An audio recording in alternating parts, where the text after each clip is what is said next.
Chapter 322. Years ago, on a remote mineral star at the border between the Westwoods region and Bermuda region, Whitewater Company's Team 7 was carrying out a secret mission. By Magnolia was hit in the chest by a piece of hard fiber shrapnel. His ribs were cut open and blood flowed out like a stream. However, despite suffering such heavy injuries, Bai Yulan didn't make a single sound.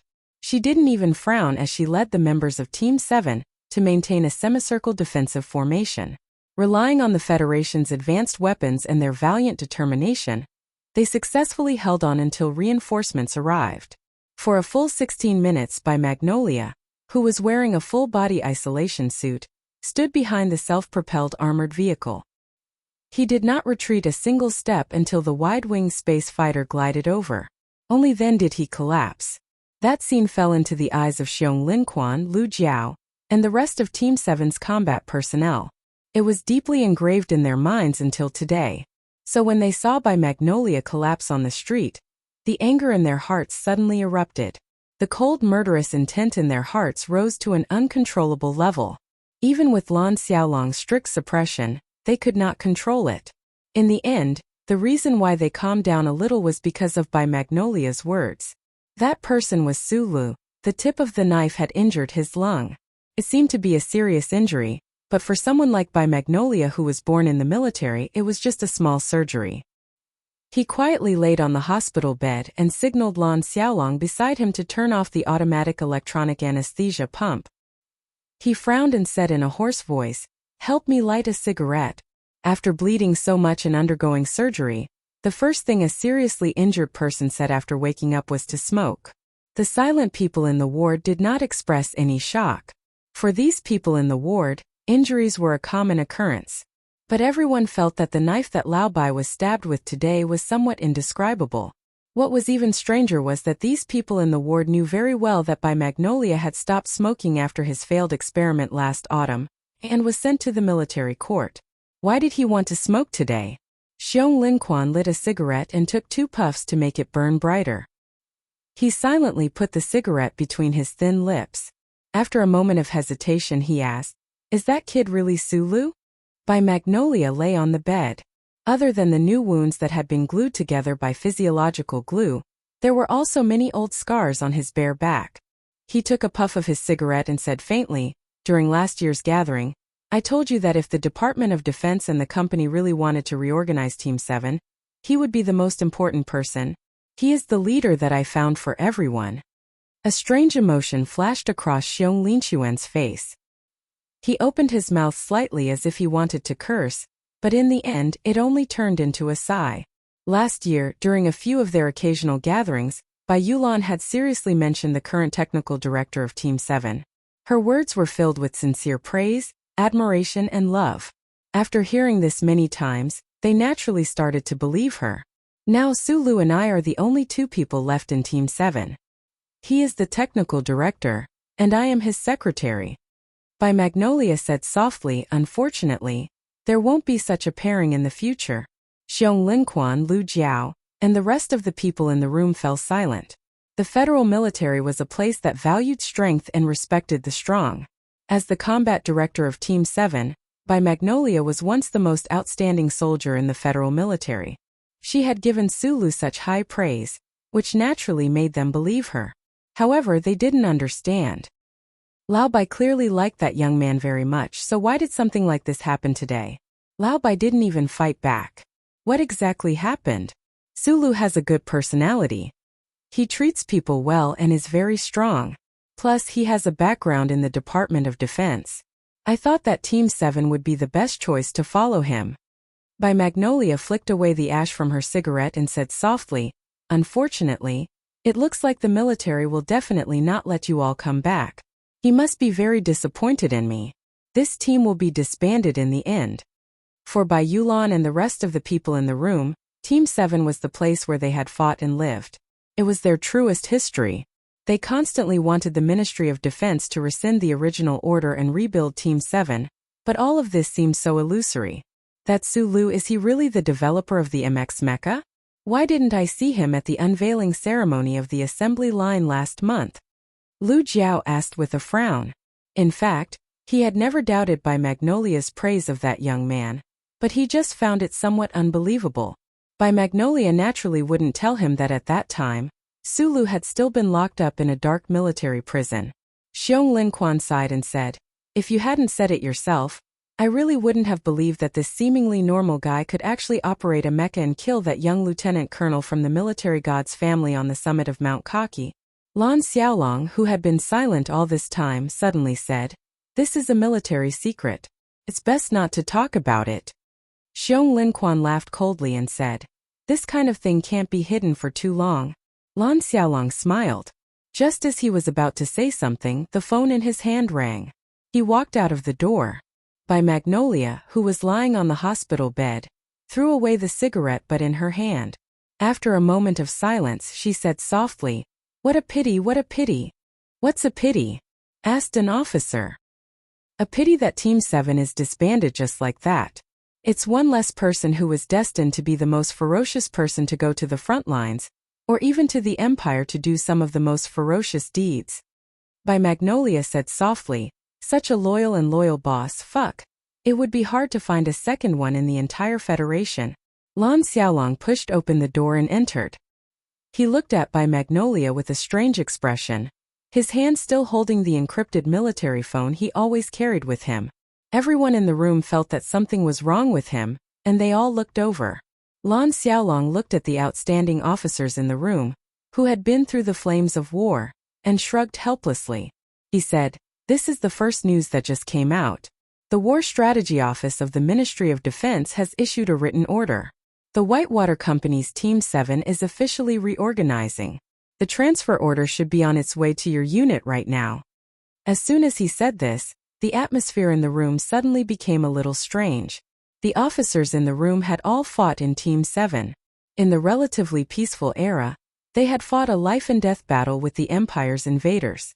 Although now they were the trump cards of their respective units, as soldiers of the Federation in the quiet night, how could they not miss the starry battlefields, the mines, the bullet holes, and the past battle scenes?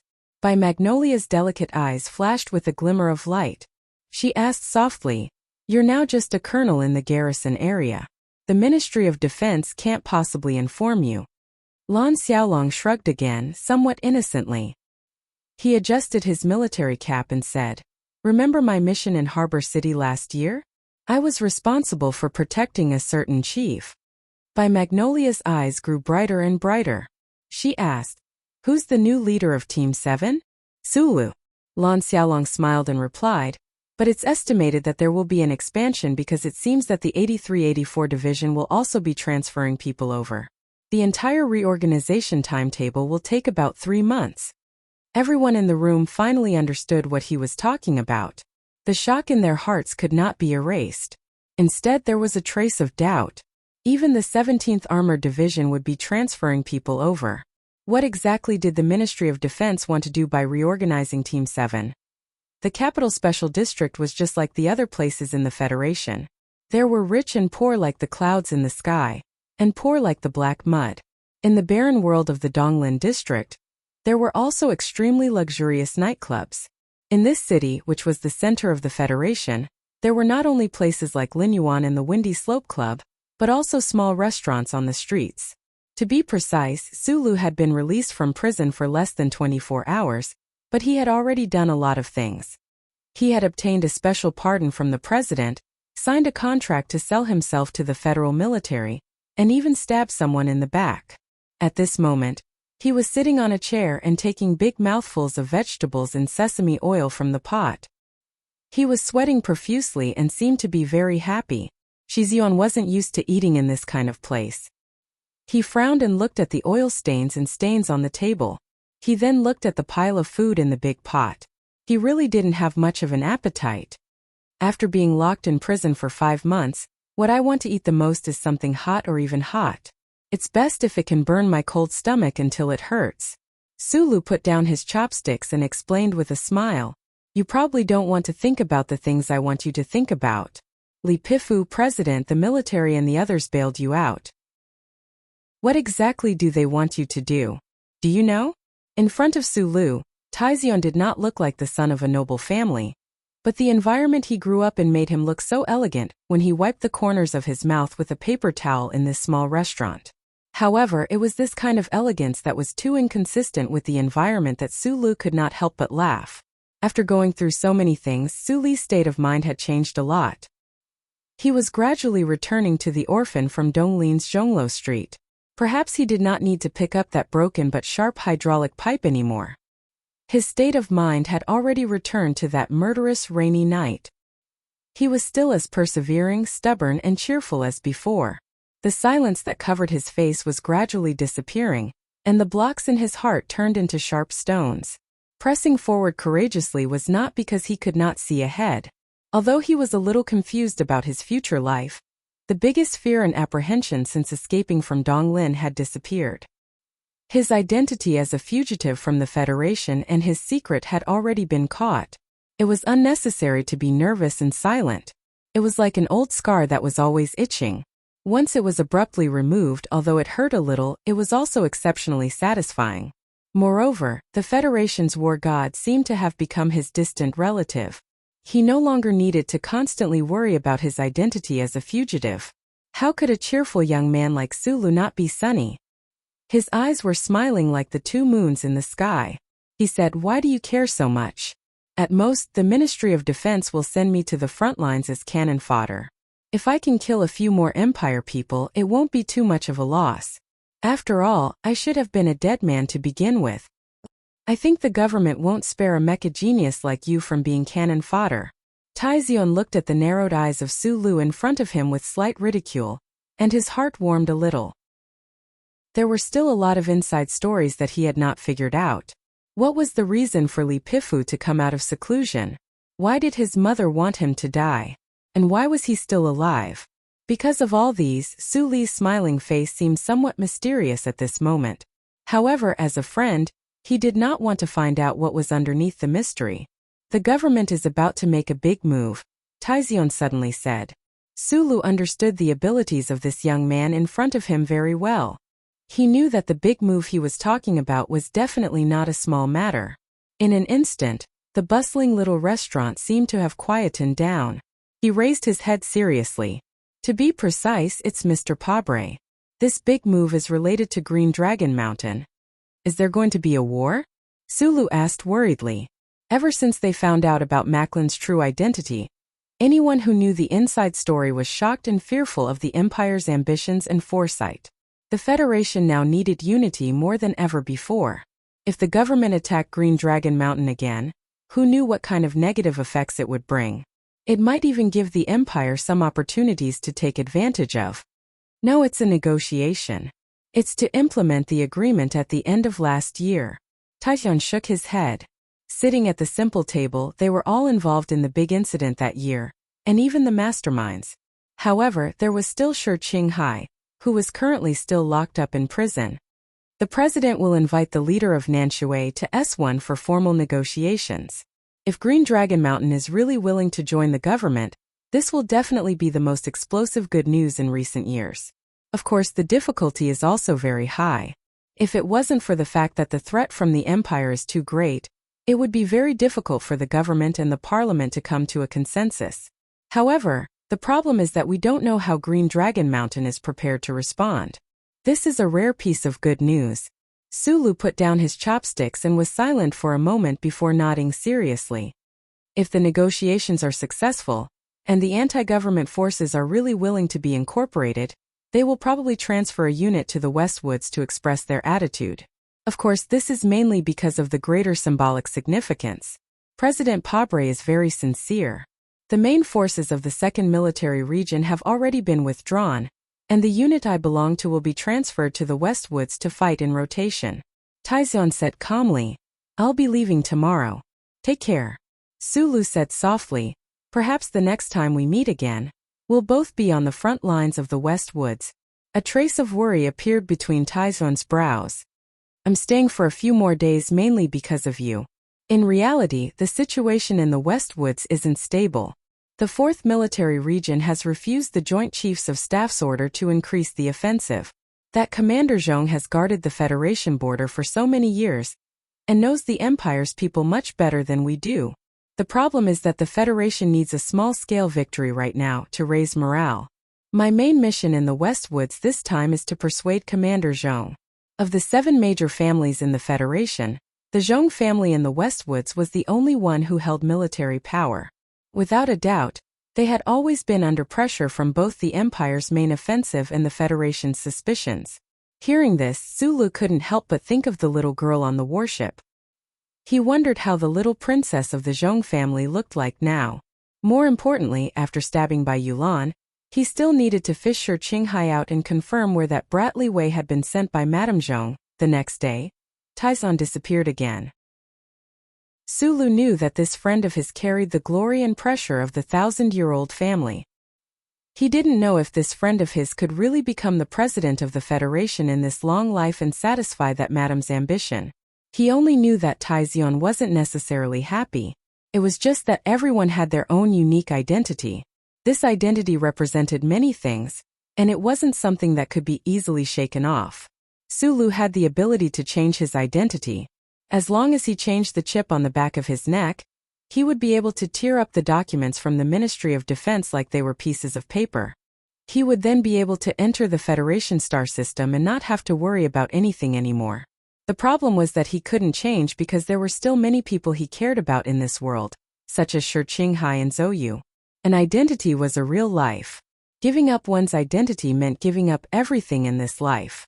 Sulu wanted to live a life of wandering in the universe. He didn't know if he would end up like his uncle if he changed his life too much.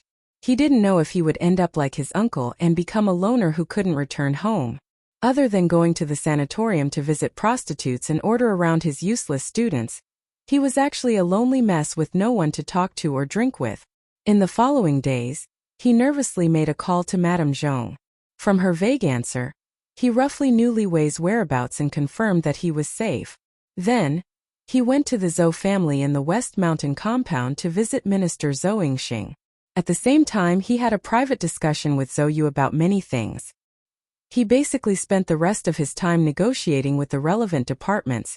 He was now cheerful and sunny. Because he had nothing to lose, he had nothing to fear. Therefore, he was seeking Shi Qinghai's special pardon. The problem was that the Internal Affairs Department of the Ministry of Defense was not willing to intervene at all, and the president's official residence refused to pick up a call from a nobody like him. As for the relevant departments that could decide these things, it was really confusing. Today it was this department, tomorrow it was that committee. The doors of the relevant departments were always closed to him. He didn't know about President Pabre's highly targeted speech at the Nebula Award ceremony a few days ago. He had been busy during this period of time. It wasn't until one day when he saw the article by Chief Editor Bob and reporter Wood in the Capital Special District Daily that he found out about what was happening in the Federation. The negotiations between the Federation government and Green Dragon Mountain were unanimously supported by hundreds of millions of people in the Federation. In the face of the evil invaders of the Empire, the citizens were really unwilling to see their own internal bloodshed. What was more eye-catching was that the government's Ministry of Justice had once again launched the Medellin special case. Senator Medellin was a spy of the Empire. This shameful matter to the Federation would probably be locked in the central database forever and kept a secret. However, just based on the investigation of the terrorist attack that had gathered a lot of evidence last year, it was enough to sentence the dead man in absentia. The Federation would not allow such a person to enjoy the respect of the people after his death. This move would probably anger some of the loyal Medellin youth soldiers, but the shocking news of the government starting negotiations with Green Dragon Mountain covered up too much of their emotions. At this moment, President Pabre and the government had the sincere support of the whole society. Even if there were some demonstrations, they wouldn't cause much of a stir. President Pabre's timing to restart the Medellin special case was perfect. It fully demonstrated his increasingly skilled political skills and wise political wisdom. The Federation began to smear dirty vintage ink on the dead Medellin, but no one dared to stand up and oppose the investigation like those in the previous era. In order to prevent the investigation from implicating them and smearing the ink on their faces, they were like those in the previous era. Including the fortune-tellers who had a very deep relationship with Medellin, they all maintained absolute silence. Taking advantage of this rare opportunity where the 7 major families of the Federation were collectively silent, the government's Ministry of Finance and the Tax Committee jointly attacked. On the 17th of June, Parliament Hill passed the gold fusion algorithm that had been debated for decades. The information disclosure that George Carlin had mentioned in his book all those years ago was a huge step forward. However, the financial giant of the Federation, the Iron Mathletes, suffered a heavy blow. Sulu was gratified to see the news, and then he finally received his transfer arrangements. To his surprise, the Ministry of Defense did not send him to the armored division on the front line of the West Woods. Instead, he was sent to a mysterious training base in a military vehicle.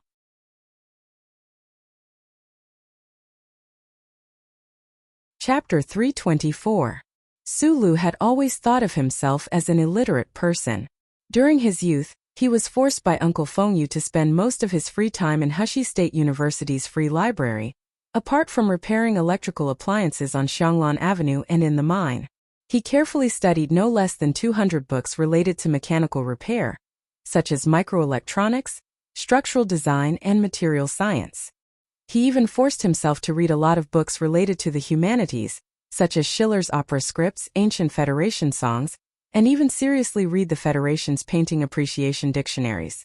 But these were all things that Uncle Feng had asked him to do, and with so many things crammed into his brain, apart from mechanical repair, he never had the opportunity to turn his memory into performance.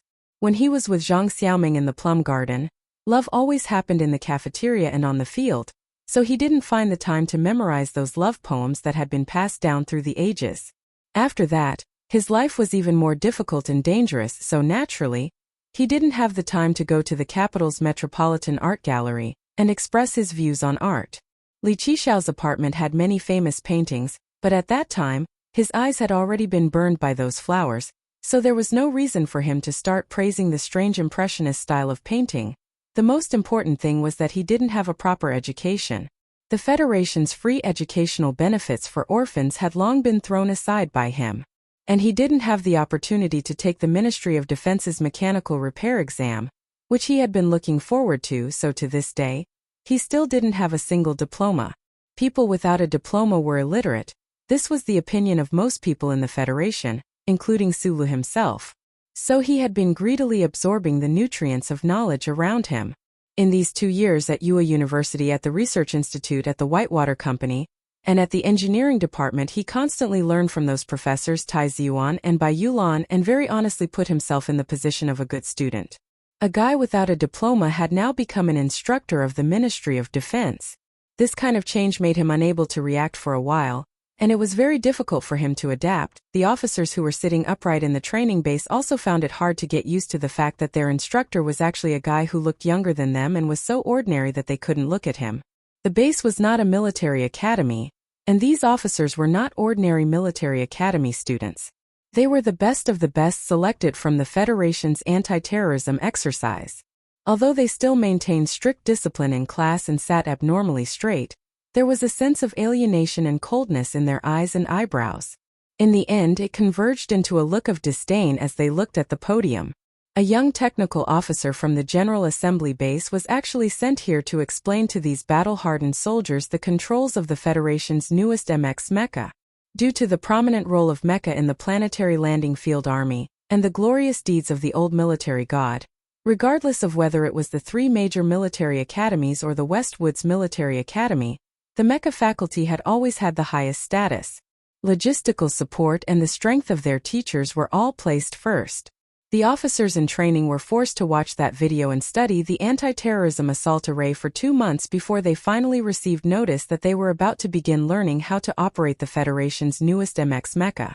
This was extremely good news because they all knew very well what the revolutionary MX mecha meant to future battles. Last month, the General Assembly base had just begun listing the MX into the production sequence. They would definitely be the first batch of MX pilots in the military. This kind of glory and pressure filled them with anticipation and excitement for today's class. They had originally thought that the one coming to class today would definitely be a professor from the First Military Academy's mecha faculty, or perhaps the most terrifying ace pilot of the federal military. Who would have thought that such a young man would come instead? The difference between expectations and reality made the officers feel somewhat frustrated. Naturally, conflicting emotions rose in their heart. The Ministry of Defense had not prepared a lesson plan, only giving Sulu a question. However, when he received this question, Suli's emotions calmed down a lot. Although he knew that he was definitely not an outstanding instructor, when it came to the MX mecha, there was probably no one in the entire Federation who was more familiar with it than he was. Thinking of this, he vaguely understood how the Federation was planning to use him. Making the best use of time to train a batch of capable MX pilots for the military was indeed the most important thing right now. He noticed the strange looks from the officers below the podium, but he did not care. Due to the discipline of the class, none of these officers dared to make a fuss or cause trouble in class. The key was that there might be some small problems during the discussion later. He hoped that Zhou Yu would be able to help out later. He looked at Zhou Yu's smiling face at the front of the class and could not help but smile. Then he wiped the smile from his face. He slid the touch ball under his thumb to bring up the diagram of the mecha's shoulder on the screen. Then, he said seriously, when performing the power mutation, all of you must pay attention to how the threshold value of the shoulder rises. The MX's monitoring system is located at the head, just like the old system. However, due to the current instantaneous load being too large, the balance compass may be affected. Therefore, all of you must be more precise in your control and match the threshold value of the shoulder. In the underground base of the Nutshell Engineering Department, he had tested the mecha countless times. Moreover, during his exchange with Madman Li at the Old Moon base, he had gained a deeper understanding of this new mecha. What he was saying now was undoubtedly a very rare experience. However, it was precisely because he knew this very well that his tone was very certain, almost as if he was giving a straight answer. This kind of tone was rather jarring to the ears of the officers, especially when they saw that Sulu on the rostrum had already begun to break down the tactical movements of the MX mecha in detail, treating them as if they were his older brothers. This kind of dissatisfaction had accumulated to the extreme. After much difficulty, this lesson on the structure system was finally over. Before Sulu could say anything, one of the officers stood up with a stern expression and said rudely to him on the rostrum, "I've made a thorough record of the tactical movements you just described. I think that everything you said is wrong. I love my teacher, but I love the truth even more." However, this officer's question was not a discussion, but more like a criticism.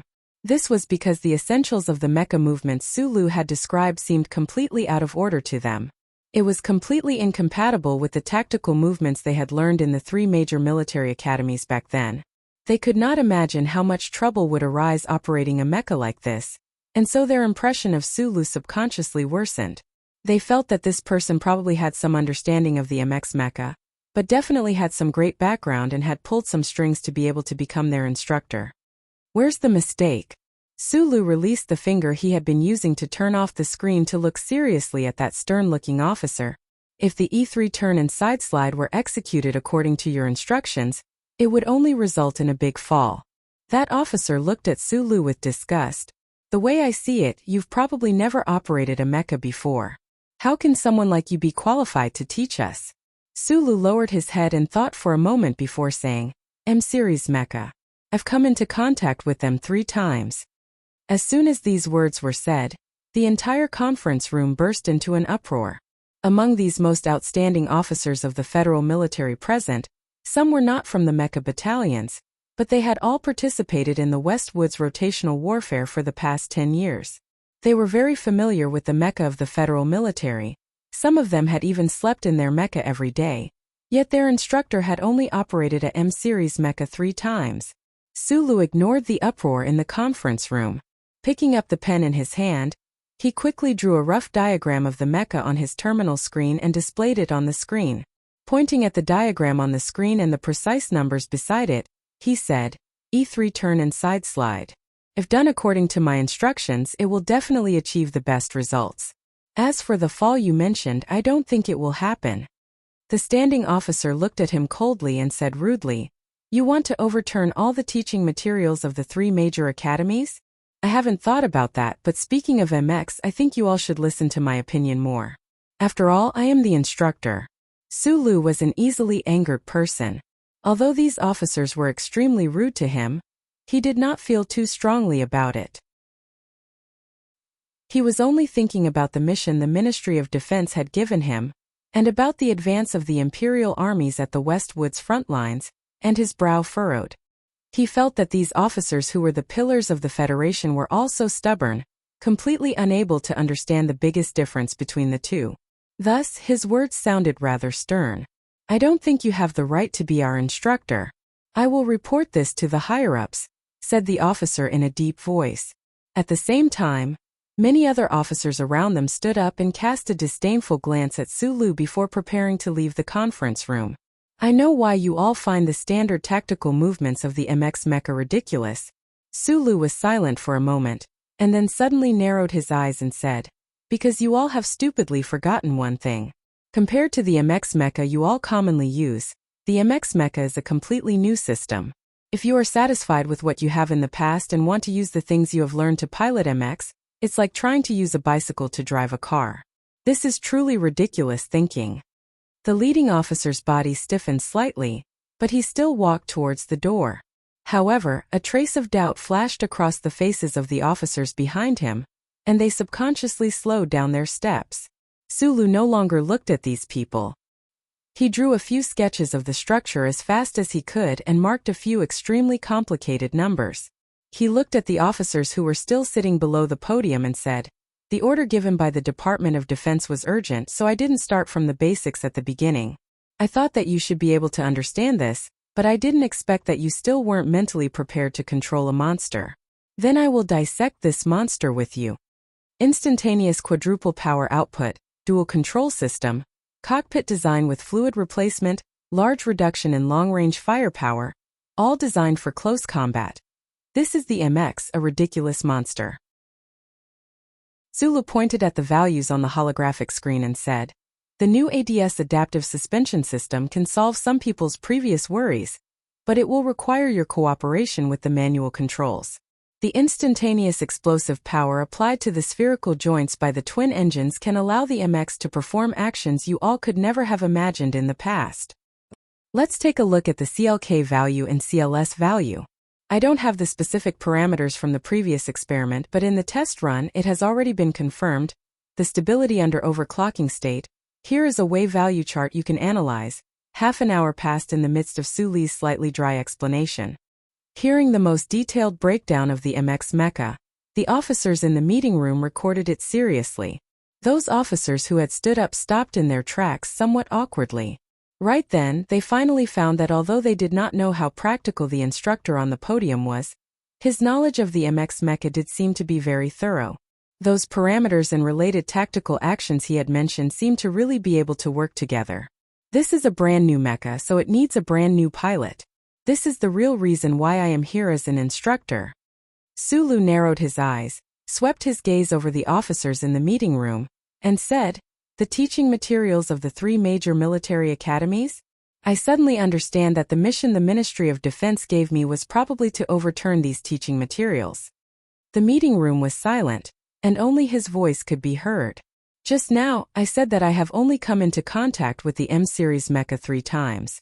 Many of you must have some disdain for me, thinking that I am very untrustworthy as an instructor." He paused for a moment and then said, "But perhaps you all don't know this, but in terms of time spent in contact with the MX mecha, I am definitely the one who has spent the most time in this federation. After spending half a year in the underground of the Nutshell Engineering Department, in terms of understanding of the new MX mecha, in the entire federation, Sulu and Shangqiu were probably the 2 people with the most comprehensive understanding.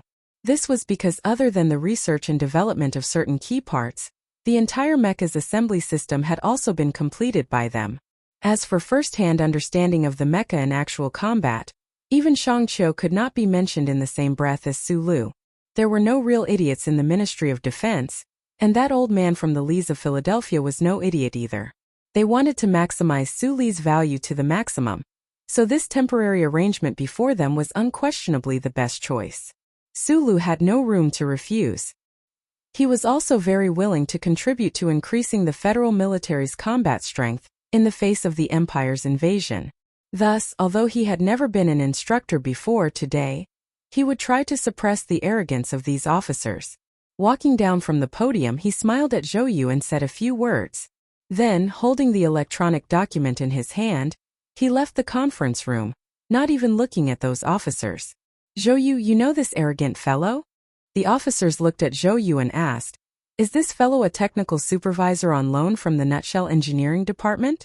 The long first lesson had allowed these officers to truly understand Su Li's thorough understanding of the MX mecha. Furthermore, they knew that Zhou had once carried out the full materials plan at the Nutshell Engineering Department, so they naturally associated him with the Nutshell company that had developed the MX. He should not be at the Nutshell Engineering Department now. Zhou was silent for a moment. Su Li's personality was one that valued promises above all else. Since he had signed the indenture, he would do this well. Thus, going against his conscience, he played the role of indifference in the meeting room, simulating things like prestige. However, he knew that just based on his understanding of the MX mecha, it was not enough to make those officers truly lower their heads. Instructors and students were natural enemies. The greater the pressure, the greater the resistance. It was just that this instructor Su Lu was a little too young, and those students were a little too fierce. These soldiers all had academy backgrounds and were already basic-level commanders in their respective units. Just sitting upright in the meeting room gave off the feeling of a powerful army. These past few years they had killed countless enemies in the West Woods. There was even a sense of pride and ruthlessness that was deeply rooted in their bones. Moreover, it was their profession. Thinking of the word profession, Su Lu could not help but lick his lips and curse under his breath. Profession often meant inflexibility, meant bureaucracy.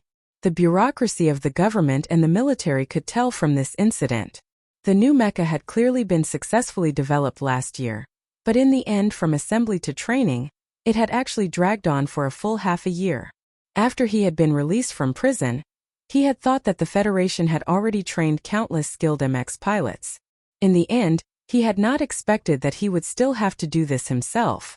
After fiercely smoking a cigarette, Su Lu stood up and walked towards the dormitory. He thought to himself, "I've killed as many people as you all. If we want to compete, I can only pretend for you all to see."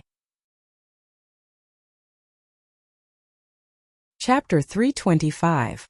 The fresh blood of the military who had been specially groomed by the Federation might have had the word fresh in them, but they were definitely not true rookies. These officers who had been trained were at least the fellows of a Special Forces company commander in their own base, and were also admired by the leaders of their respective units, doted on like treasures. Thus, although they could not be said to be truly arrogant and willful, there was definitely an aloof attitude in their eyes that treated everyone else as if they were nothing.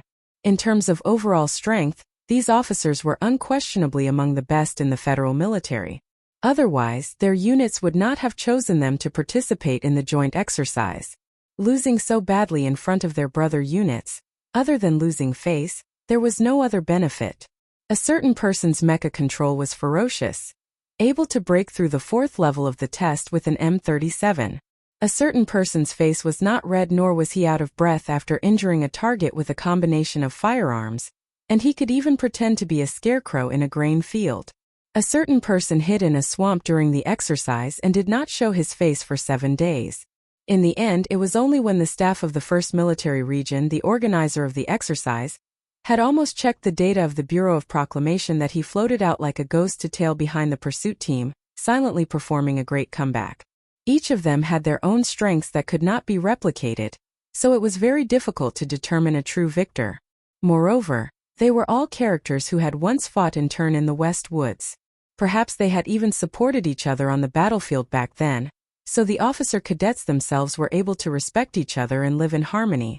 However, after the anti-terrorism exercise ended, these prodigious soldiers were locked up in the training base for several months of training.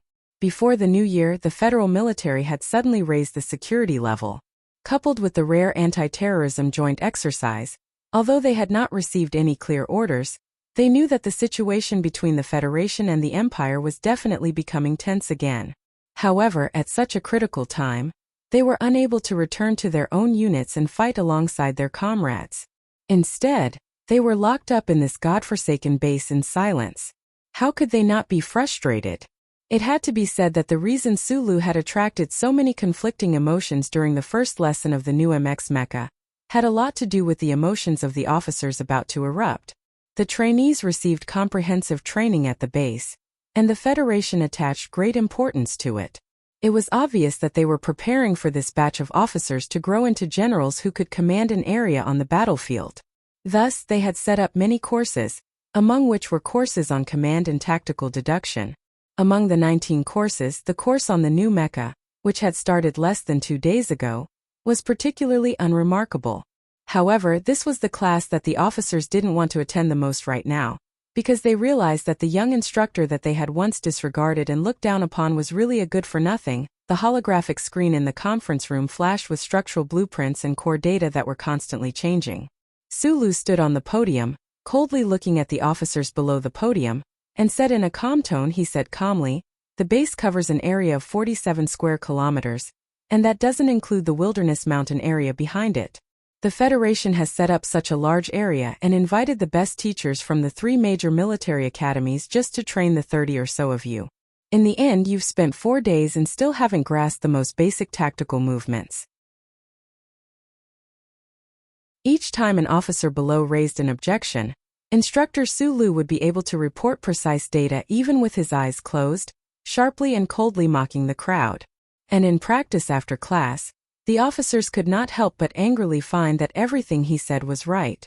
If one did not understand the MX mecha as well as one's own body, how could one possibly be able to deduce the fluctuations in the parameters of the mecha's movements just from the data in one's mind? Practice was the only standard to test the truth.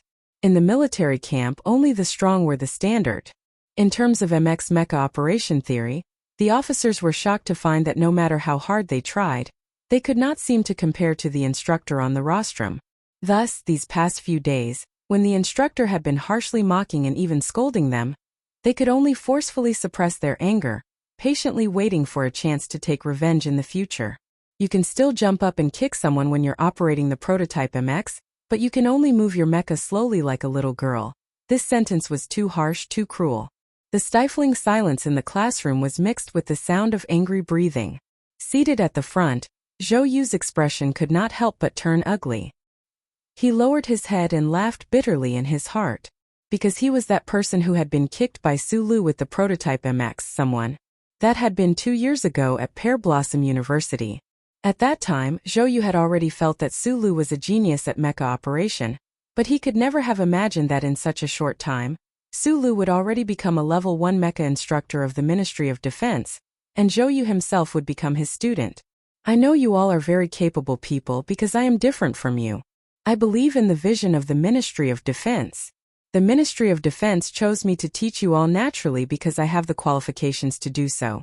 Since the Ministry of Defense chose you all, then you all are naturally also excellent soldiers and have the right to be proud."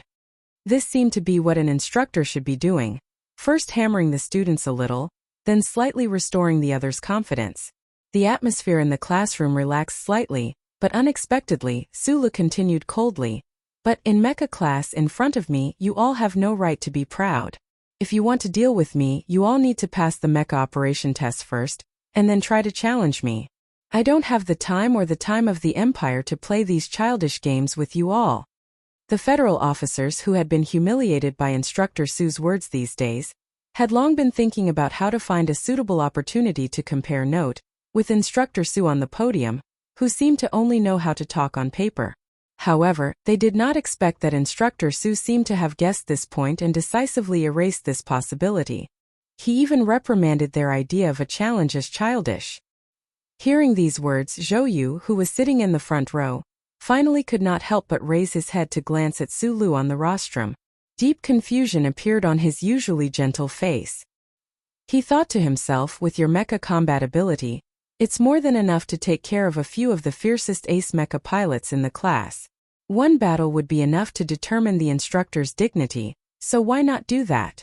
What made Zhou Yu even more confused was this Instructor Su on the rostrum really the Sulu he knew?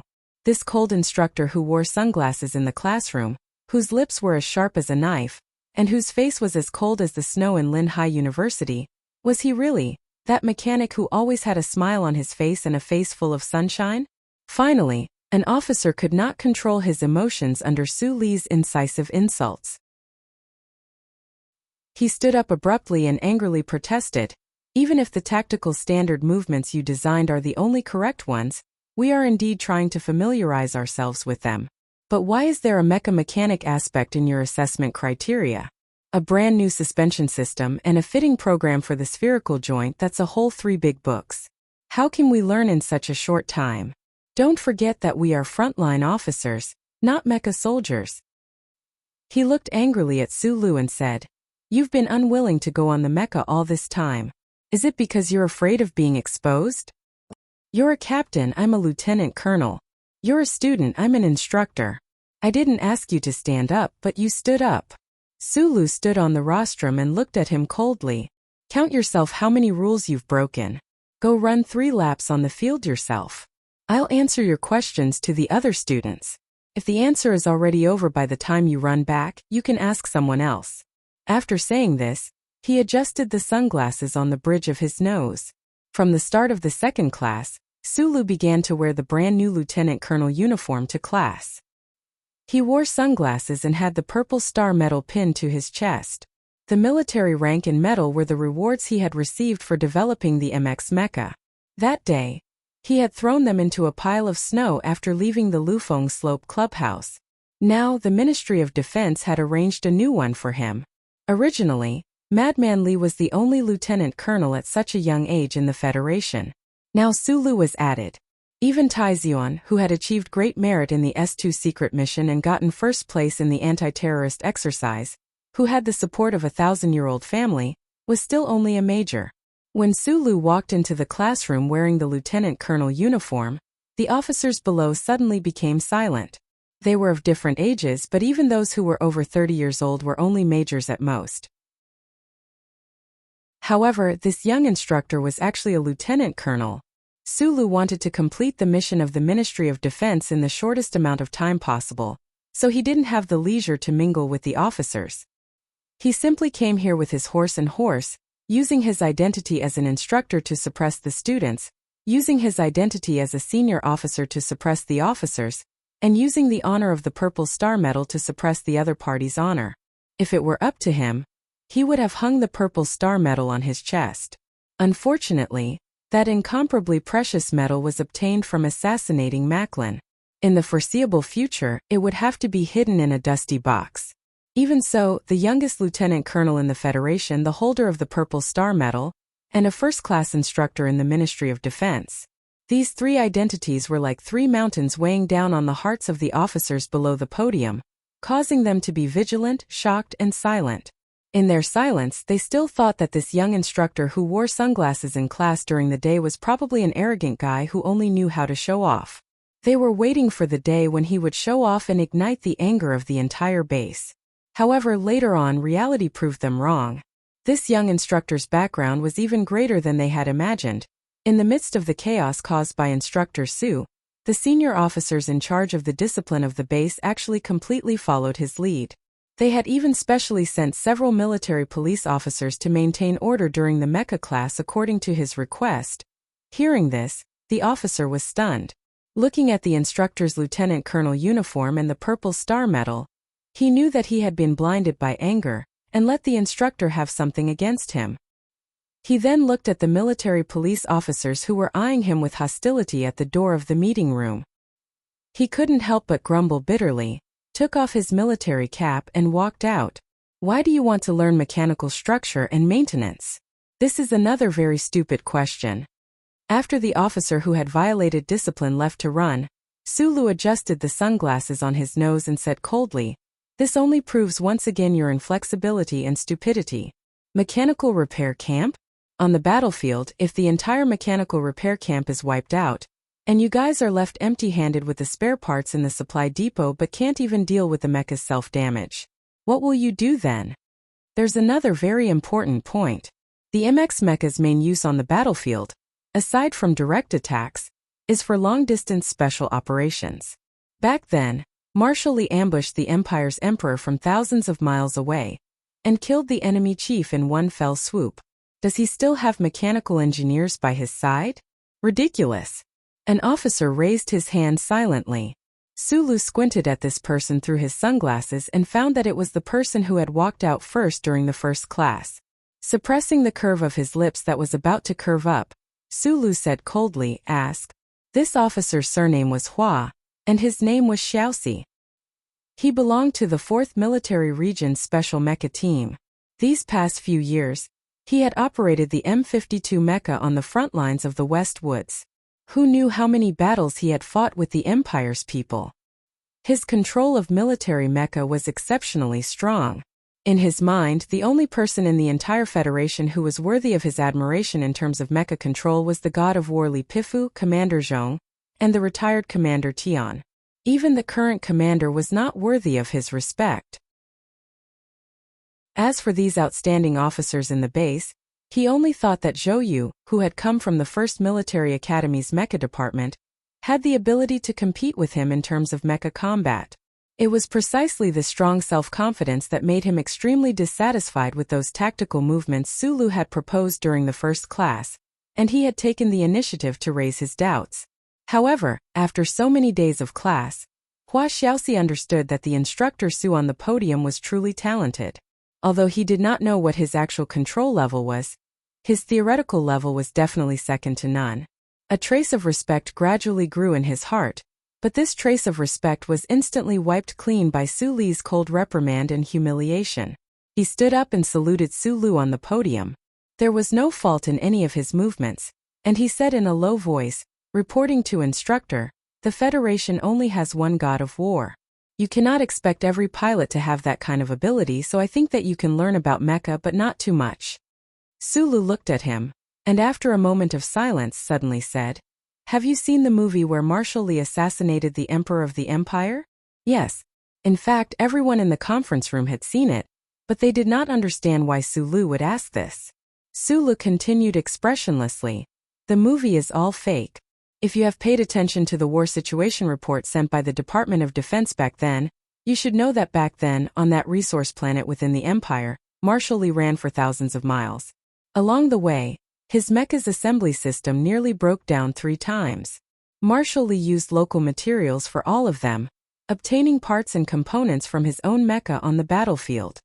He even modified the mecha that the Empire left behind in the mountains. That was how he managed to support the M37 to the end.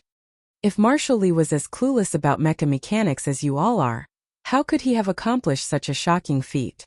In fact, this is what I admire the most about Marshal Li. To be able to drive a broken and kill the Emperor of the Empire. He praised loudly.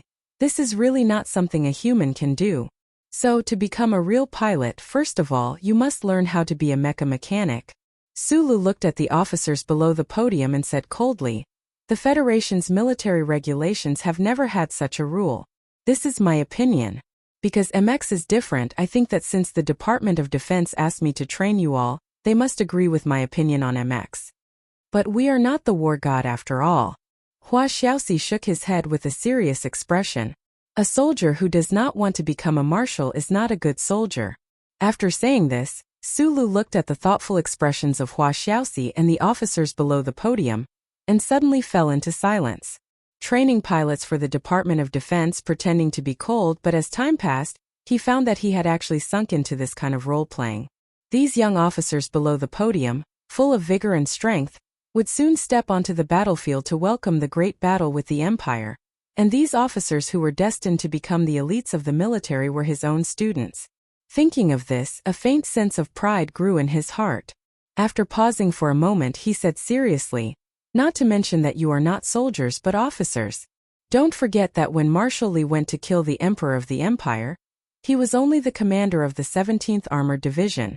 He was just a soldier like you, but he dared to do so, so he is no longer a human but a war god. During the first assessment, I hope that some of you can pass. Maybe after the training it will be difficult for us to meet again. Or maybe you don't want to remember my name at all, but I still want to say that my name is Sulu. I am Instructor Su in the ancient language, that is Teacher Hugh. Of course, with your knowledge reserve, you definitely don't know much about the ancient language." After mocking as usual, Sulu adjusted the sunglasses on his nose again and left the conference room. On the shore of Lake Feiqing, under the reflection of the snowy mountains, a general stood behind an old man in casual clothes, pulled up the video on the holographic screen, and said with a smile, "Father, he said you are not human." The war god of the Federation, Li Pifu, smiled. The age spots on his forehead were particularly obvious, and his old voice sounded, To be able to disregard life and death and throw away the instincts of living creatures, at that moment you really can't be called a human. This little guy has had many inhuman experiences, so it is a good choice for Zhou to make him an instructor. But I still have expectations for this little guy. After the training, let him go back to Whitewater. He is too young. For some reason, Major General Li looked at the screen and smiled bitterly. He felt a little disappointed and said something that seemed to have nothing to do with what he was saying. Li Pifu sat quietly by the lake, looking at the reflection of the snowy mountains in the distance, and said with a smile, "Don't worry too much, just let nature take its course." If I remember correctly, they know each other, and have met each other more than once. Major General Li had never learned to disobey his father in his life. The old man on the shore of Lake Feiqing was his father, but his more important identity was the war god who protected the Federation. Although he couldn't understand why his father paid so much attention to the young man, and even made some decisions that he felt were inconceivable, he believed that his father must have seen the future many years in the future. The foggy future was something that he couldn't see through, and was unwilling to touch. Those sunglasses don't seem to be his. They are a bit loose and he wants to pretend to be cold, but he looks a bit funny. I don't understand what he wants to do. The atmosphere by the lake was a bit silent and weird. Major General Li forced a smile and mentioned some details in the training base. The old man gently let go of his hand, stood up and stood on the rock, his eyes full of wisdom and iron will forged on the battlefield. He said slowly, "The young man is eager to teach all he knows to the military, to prove that Mr. President's pardon order is correct." Major General Li didn't understand what he meant. The old man said with a smile, "The more important he is to the Federation, the more likely that the spy in the prison will be pardoned. I pay attention to Su Lu not only because of his relationship with your uncle, not only because of his ability, but also because of his temperament." The old man fell silent again after hearing this. He thought to himself, if he didn't have the opposite ancient style of caring and righteousness, I wouldn't dare to take such a big risk and use him. Not many people in the Federation knew about the obscure and complicated relationship between Su Lu and the Lees of Philadelphia. Even President Pabre and General Miles didn't think of a certain interstellar prodigal uncle, a fugitive from the Federation. Probably only the lady in the back of the mountain knew the whole truth. The senior generals of the federal military only knew that the war god appreciated this young man. So when Zhou Yingxing issued a written order to transfer Su Lu to the training base, no one dared to raise an objection. With such a background, Su Li's treatment in the training base naturally wouldn't be bad. He pushed open the door of the instructor's apartment and walked in. He washed his face with hot water, looked at the blurry face in the mirror, and couldn't help but sigh, rubbing his cheeks hard. He had to play the cold instructor every day, and he almost couldn't even smile anymore. He looked at the face in the mirror with some bitterness, then looked at the sunglasses on the stage.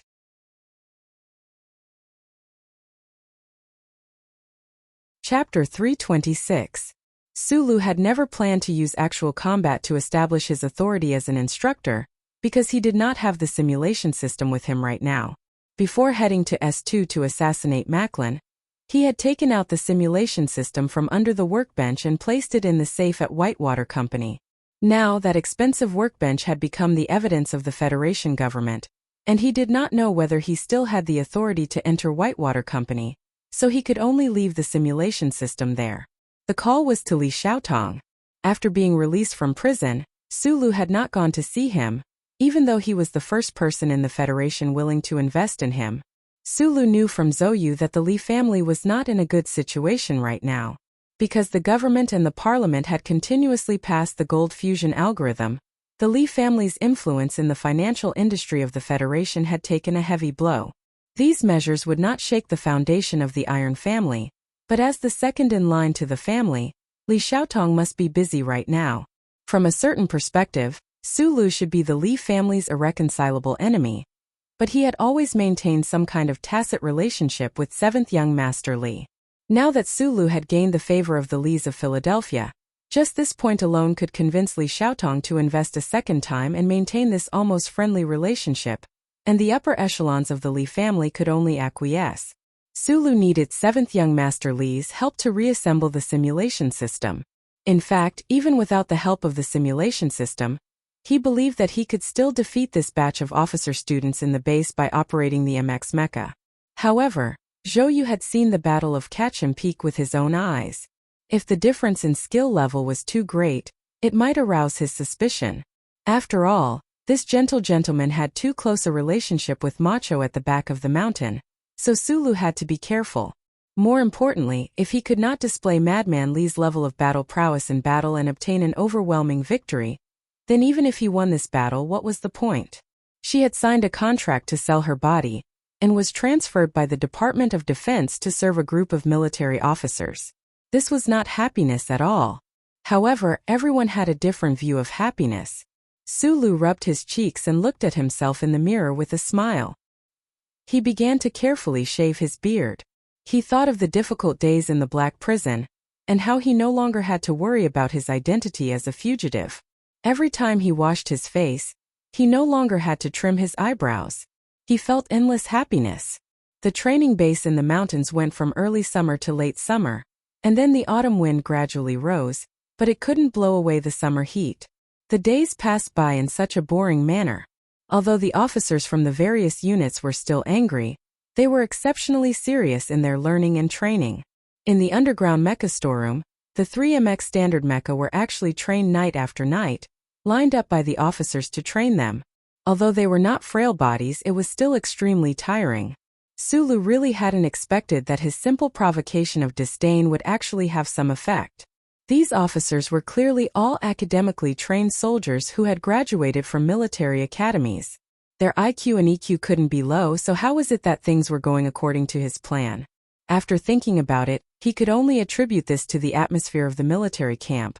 Although there was also deception in the military, it was still a distance away from society after all. It retained a rare sense of simplicity.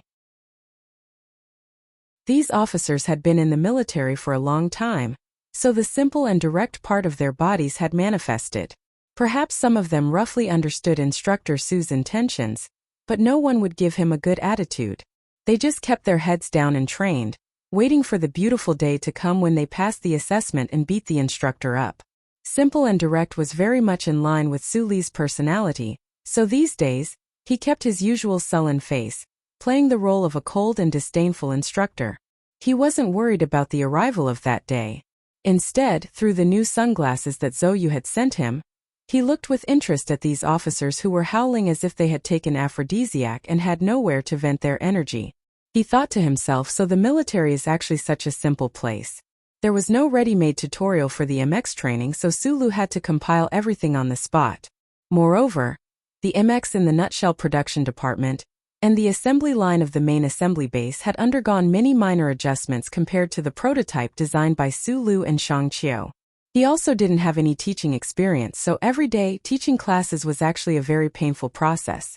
Fortunately, he had obtained a lot of information from the Nutshell Production Company through the Ministry of Defense, and had also applied for permission to work remotely with Shang Qiu. In addition, he had the experience of training in Area H1 of Yue University's library, so he was able to do this job with great difficulty. Sometimes Sulu would feel a little smug. The federal military probably really needed this teaching material. If he could do this job well, wouldn't Mr. Sher's special pardon order be issued? Other than tormenting himself with the MX mecha training, Sulu was also silently paying attention to the situation in the Westwoods and the movements within the Federation. The Federation's proverb had once said, "Even after leaving the palace of His Majesty and being amongst the stars, one still could not forget the troubles of the world." Sulu knew what kind of intelligence this imperial spy had sent back, but he didn't know when the next war would break out. The Federation government was anxiously waiting, and so was he. But first came the good news that the leader of the Green Dragon Mountain anti-government army, Nanshui, was visiting the capital. In these peaceful days, the first gust of autumn wind at the beginning of September brought another batch of students to the training base. Sulu, who had been ordered by the base's commanding officer to receive them, saw the dozen or so men jumping out of military vehicles at the entrance of the base. His eyes narrowed involuntarily. Autumn had not yet arrived, but he could already feel the chill. There were a total of 17 men, some of them tall and sturdy, some of them lean and strong, some of them cold and ruthless. They were not wearing military uniforms, but they exuded a murderous aura from head to toe. However, some of them could hide this murderous aura with just a slight turn of their bodies, leaving not a trace of it exposed. Xiong Linquan, Lu Jiao, Gu Shifeng, and Major Lan Xiaolong. Sulu looked at the row of people standing at attention in front of him, and understood why the base's commanding officer had sent him, a temporary instructor, to receive them. It was because of these 17 men, other than Lan Xiaolong, the rest were all members of the 7th Combat Team of the Whitewater Company. The 7th Combat Team of the Security Advisory Department of the Whitewater Company under the jurisdiction of the Nutshell Company has been reorganized. We have been ordered to report to the commanding officer. Please give us further instructions. The fierce combatants stood side by side meticulously. Gunner Xiong Linquan took a step forward and shouted at Sulu, his voice shaking the mountains. Sulu was speechless. He did not know if this person was shouting at him because he had stabbed Bai Yulan, or if it was because of his habitual loud voice. Fortunately, he had been a cold and ruthless instructor at the training base for more than 2 months. He had more or less cultivated the cold and fierce aura of a soldier, so he could calmly look at the big face in front of him and did not take a step back. After a moment of silence, he did not understand and said softly, "There are no instructions. Since you're here, let's eat first." Sitting behind the self-propelled green rail car that entered the base, Sulu took off his sunglasses, narrowed his eyes and asked with a frown, "What's going on?" The 7th Combat Team was reorganized. Why was it sent to the base? It was a direct order from the Ministry of National Defense. The 7th Combat Team has been reorganized for a long time, but you, the director, have not been here, so they have been idle. The 83-84 Combat Team also picked a group of people to be the peripheral force of the 7th Combat Team. This time they did not come with you. Now that I think about it, the people you can command are basically a battalion. Major Lan Xiaolong sat beside him. As an officer of the Harbor City Guard District, he had spent some time with Sulu, so he was comfortable talking to him. He shrugged and said, "In Harbor City, the order I received was to protect you, and now it seems to be the same." Sulu was silent for a long time, looking at the silent members in front of the rail car. He pursed his lips and said, "I'm asking why. It was an order from the Ministry of National Defense. How do we know the reason?" Lan Xiaolong shrugged again and said, "But I can guess a little." Sulu looked at him with a bitter smile and said, "Hurry up and say it, or the question marks in my head are going to explode. I'm from the 17th Armored Division." White Magnolia. Lan Xiaolong looked at his face and said, "You're also from the 17th Division. Out of the 18 members of the 7th Combat Team, 15 of them are from our division. The 7th Combat Team has always been the strongest in the Whitewater Company. The Ministry of National Defense bypassed the Nutshell Board of Directors and directly ordered the reorganization of the 7th Combat Team. The 83-84 Combat Team was stationed in the Harbor City Guard District. Before the unit's designation was changed, it was the most famous 17th Armored Division of the Federation. Li Pifu was the commander of the 17th Armored Division. Sulu was silent. How could a combat team of the security company be related to the old man in Philadelphia? You're training officers in the training base, which is contributing to the Federal Army. You're leading the 7th Combat Team to give you a group of your own subordinates. Lan Xiaolong took a puff of his cigarette, and his expression became serious and serious. The old commander definitely doesn't want to see his old unit turn from an iron-blooded army into a group of riff-raff troops. Since he thinks highly of you, this mission naturally has to be given to you. You definitely can't be a commander now, so you can only start practicing with the 7th Combat Team. Sulu felt that this reasoning was too ridiculous. Li Pifu was the Federation's god of war. Even if he took care of him a little for the sake of his uncle, how could he let him do this kind of thing? You guessed right. Nonsense. If I could know what those big shots are thinking, why would I be a soldier? Wouldn't it be better to just charge into the stock market? Lan Xiaolong said in annoyance. The team members in front of the railcar had been sitting for a while, but now they began to relax. Some of them crossed their legs, some of them began to smoke, and some of them began to talk loudly. Sulu shook his head and thought about how this major peeked at Shang Qiu's cleavage in the underground base of the Ministry of Engineering. He sighed and said, No wonder you're from the 83-84 combat team. Same here, you're not a proper soldier either.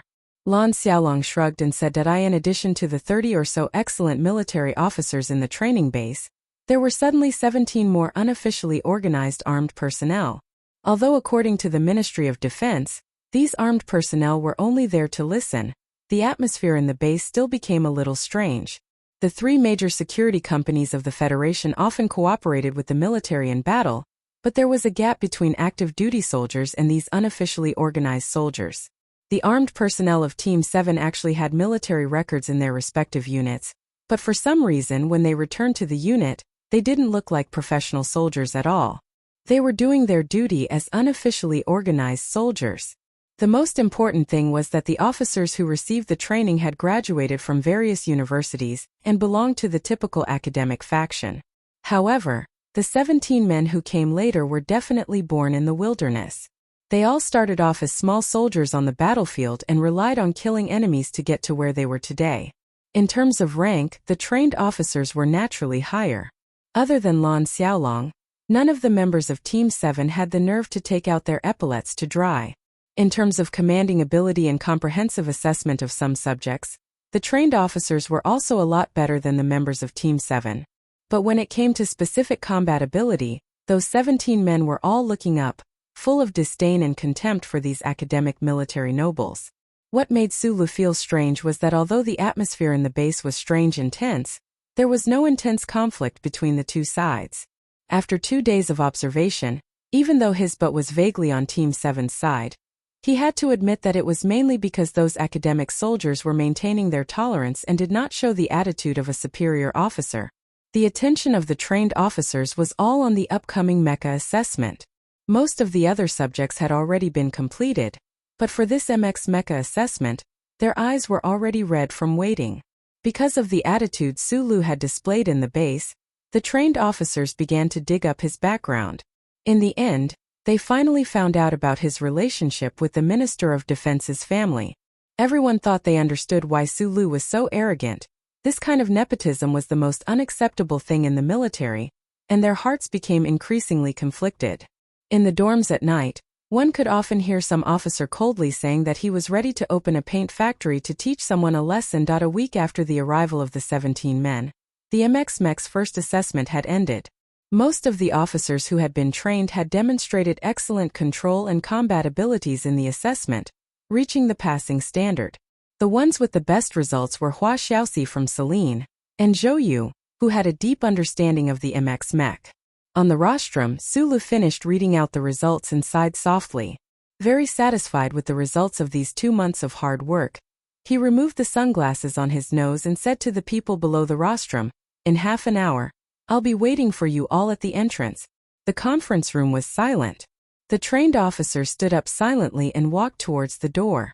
This silence seemed to hide some kind of hostility. Due to the strict military discipline, they could not do anything to the instructor. Today they finally had a chance to vent their anger openly, but after all, they were all mid-ranking officers and would not make a big fuss like a hooligan. Instead, they all clenched their fists in excitement. Unexpectedly, half an hour later, Sulu did not walk with them into the underground hangar, but instead led them to the field. Accompanied by the dull evening breeze, some of the fallen leaves on the field moved slowly. Wearing sunglasses, Sulu turned his head and said to the officers, "Who is it?" "Me." Hua Xiaoxi from the West Woods Military District stepped forward and glanced calmly at Sulu, his heart brimming with confidence. He had tied for the highest score in this assessment, and from the very beginning, he had been the one to lead his fellow students in resisting Instructor Su's humiliation. Stepping forward now to challenge on behalf of the officers was only natural. Very natural. Sulu nodded and said, "After learning MX for so long, you are the most outstanding student. I think you should know very well what MX's main purpose is." This was the question an instructor asked a student. Hua Xiaoxi thought for a moment and then said without hesitation, "It's to kill using physical techniques. To control MX well, other than familiarizing yourself with the operating system, what is the most important tactical quality a pilot should have? Close-range combat." Sulu unbuttoned the collar of his lieutenant colonel uniform, nodded and said, You said it very clearly. Then use close-range combat to knock me down, then use mecha. Do you have any objections? The surrounding officers looked at each other. Although they felt that the instructor's words were slightly different from what they had said at the beginning, these words also made some sense. The key was to use mecha to challenge. With the protection of the safety control system, they could at most make Instructor Su lose some face. Using close-range combat to challenge first was even better. Other than making the instructor lose face, they could also make the instructor's face bruise and vent their anger. As for whether these people would lose or not, they had not considered it. Until today, they still thought that the young Instructor Su was a pretty good technical supervisor, an arrogant brat with a great background. If they really fought, how could he be a match for people like them who had been on the battlefield for so long? Without another word, Hua Xiaoxi took off his uniform and began to move the joints of his arms and legs, warming up before the fight. After taking off his clothes, it was discovered that this ace pilot from the West Woods military district had strong muscles. He was definitely also an expert in close-range combat. The surrounding officers had expressions of schadenfreude on their faces. Now that the test was over, there was naturally no need to maintain absolute courtesy to the instructor. Occasionally, a trace of doubt would flash across the faces of a few people. They felt that there was something wrong with the instructor agreeing to this challenge. However, no one noticed that at the edge of the crowd, two officers were staring at Su Lu with cold gazes. They were from the 3rd Military District and had been silent these past few days. Only when the officers found out Su Li's true identity did the coldness in their eyes grow thicker and thicker. The members of Team 7 who were listening in stood far away at the edge of the crowd, leaning against the trees and lying on the stone steps, their figures lazy. They were also very curious about Su Li's strength. Seeing was believing. They wanted to see if their supervisor was as ferocious as Lao Bai had said. Only Zhou Yu laughed bitterly and turned his head away, unwilling to see Hua Xiaoxi's miserable appearance later. You're the instructor. I won't hit your face. The wind rose on the field. Hua Xiaoxi's face was dark. The moment he attacked, it was the sharpest direct attack of the military special forces. At this time, Su Lu was still wearing his sunglasses. His eyes narrowed under the lenses, and he allowed the fierce wind from the fist to hit him in the face. Only then did his left hand flip up casually, blocking the bend of the opponent's elbow. He took 3 steps forward. The edge of his palm, his fingertips, his wrist, and the hard tip of his elbow sprayed out like raindrops, hitting Hua Xiaoxi's body like a drum. His movements were too fast. It was like countless shadows flashing between the two of them. Hua Xiaoxi barely covered his chest and retreated. He felt a wave of pain and numbness on his body and arm. He couldn't help but turn pale. He didn't know what the instructor's body was made of to be able to reach such a fast speed. Just as everyone was shocked and Hua Xiaoxi was retreating with a grunt, Su Lu suddenly pulled back his fist, raised his right leg, and struck out like a bolt of lightning, hitting the outer side of Hua Xiaoxi's knee. Hua Xiaoxi's strength was all concentrated on the defense of his upper body. His body suddenly lost its balance. Like a scene in a movie, he flipped in the air, and then fell tragically onto the hard ground with a muffled thud.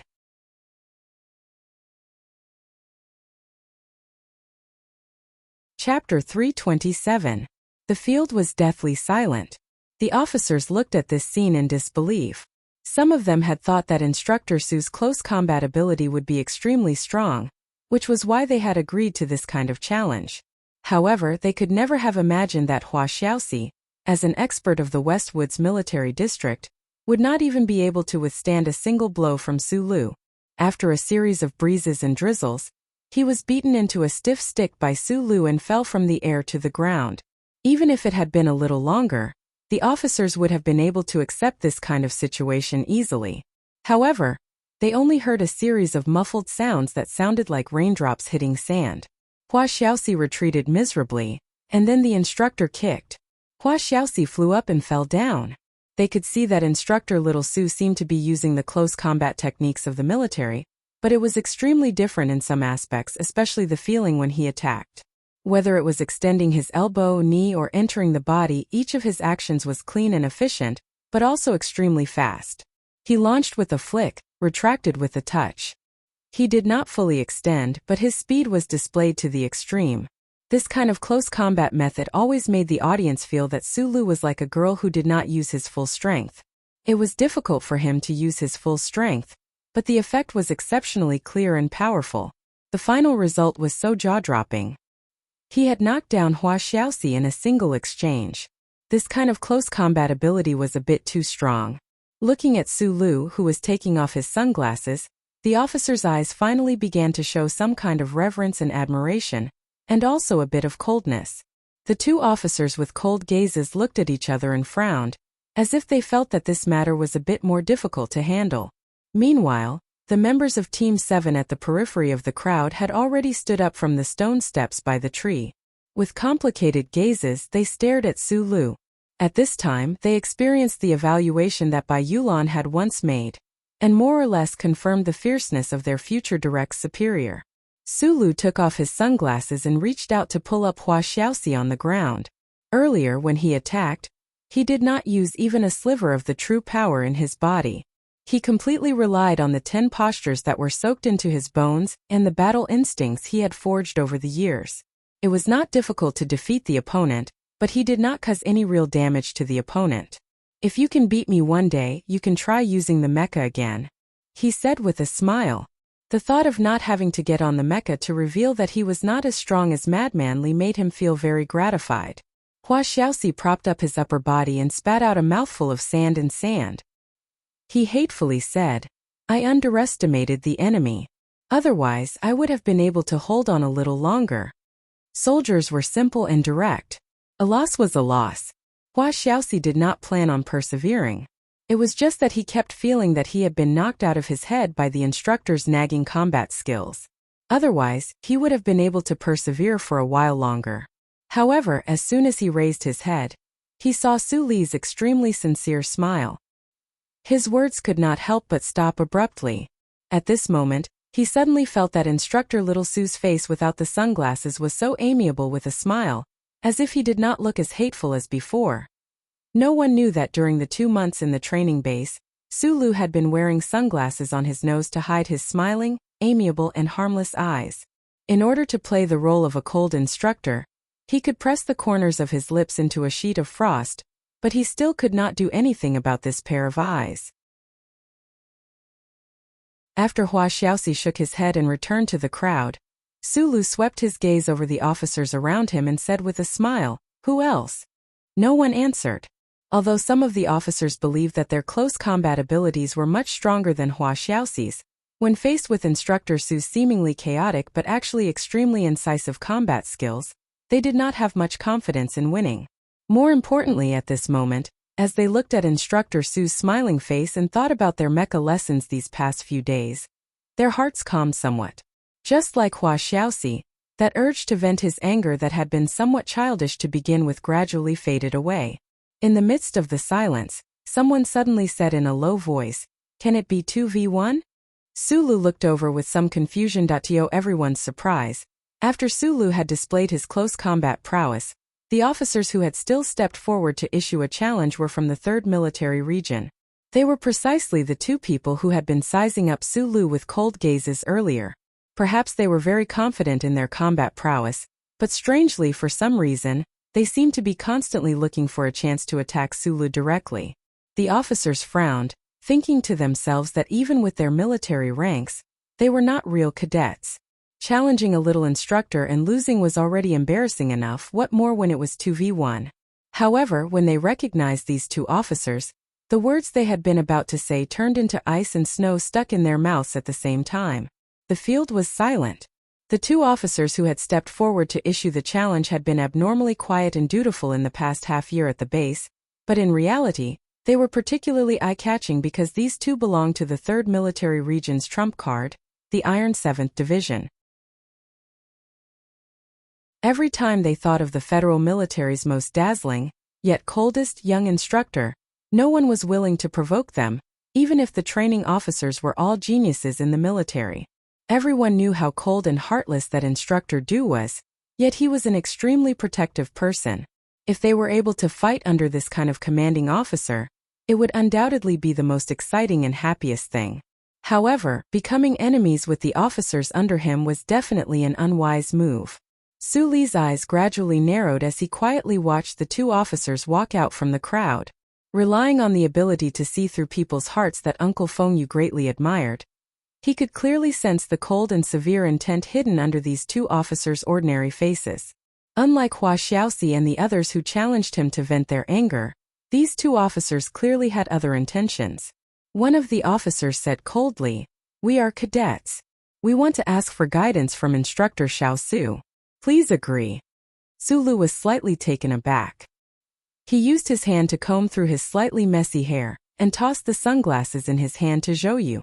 Then when he raised his right hand and was about to say something, he found that he couldn't seem to find any reason to refuse this challenge. "What are your names?" He wasn't clear about the origins of these two officers. "Chong 1, Chong 2. The two officers replied in a low voice at the same time. "The instructor gave us code names. From the day we entered the military until the day we retire, we only have code names." "What instructor?" The 3rd Military Region's Iron 7th Division. Su Lu had never heard of the Iron 7th Division, so he naturally didn't know that the instructor was such an untouchable and powerful figure. He only sank into deep confusion. He had never been to S3 and had even less of an interaction with the 3rd Military Region, so why were these two officers in front of him like fierce tigers filled with killing intent towards him? The two officers stood on the left and right. Suddenly they took a deep breath, and all the joints on their bodies started to crackle. What was shocking was that their bodies seemed to swell up along with the crackling sounds, and their uniforms were extremely tight. When the surrounding crowd saw this, they subconsciously expanded their area. Including Hua Xiaoxi, all the officers stared at the field with suspicion and vigilance. They knew very well that the two officers who came out to challenge Su Lu were ranked at the top of the list for close combat in this assessment, and the 3rd Military Region's Iron 7th Division was also an ace troop that was famous for its close combat ferocity. What kind of level did the Special Forces personally trained by such an instructor have? Not to mention, the current state of the two Iron 7th Division officers meant that they had once learned some kind of technique in the training hall. With these two officers attacking one, would Instructor Xiao Su be able to hold on? Everyone felt a sense of danger pervading the field. Right now, there was no commanding officer or military police present, but presumably these two officers wouldn't dare to make a move. But for some reason, everyone felt that something dangerous was about to happen. The members of the 7th Division on the periphery had already stood up. They were all skilled soldiers in the forest and could faintly smell the scent of blood. In particular, Xiong Linxuan's pupils constricted slightly. Thinking of Bai Yulan's instructions on the sickbed, his palm subconsciously moved to the bottom of the stone steps and applied a bit of force. This time, Su Lu was still thinking about where the gloominess and hatred in the eyes of the two officers came from. He lowered his head and was silent, his mind wandering. However, before his mind could calm down, a strong wind rushed toward his face. Chong 1 and Chong 2, these two Iron 7th Division close combat experts, stomped their thick-soled military boots on the solid surface of the field. The ground trembled slightly, and two wisps of light smoke rose into the air. The two of them were like fierce tigers leaping down from a cliff. In an instant they closed the distance between them and Su Lu and attacked him, who had his head lowered in thought. One of them punched toward Su Li's chin, while the other moved close to his body and raised his knee to attack the base of his thigh. The attack was extremely ruthless, and the wind whistled as it broke through the air. This might have been a sneak attack, and it might have been somewhat shameless, but with the challenge before them, Su Lu acquiesced. These two officers of the Iron 7th Division would always be able to find some excuse afterward.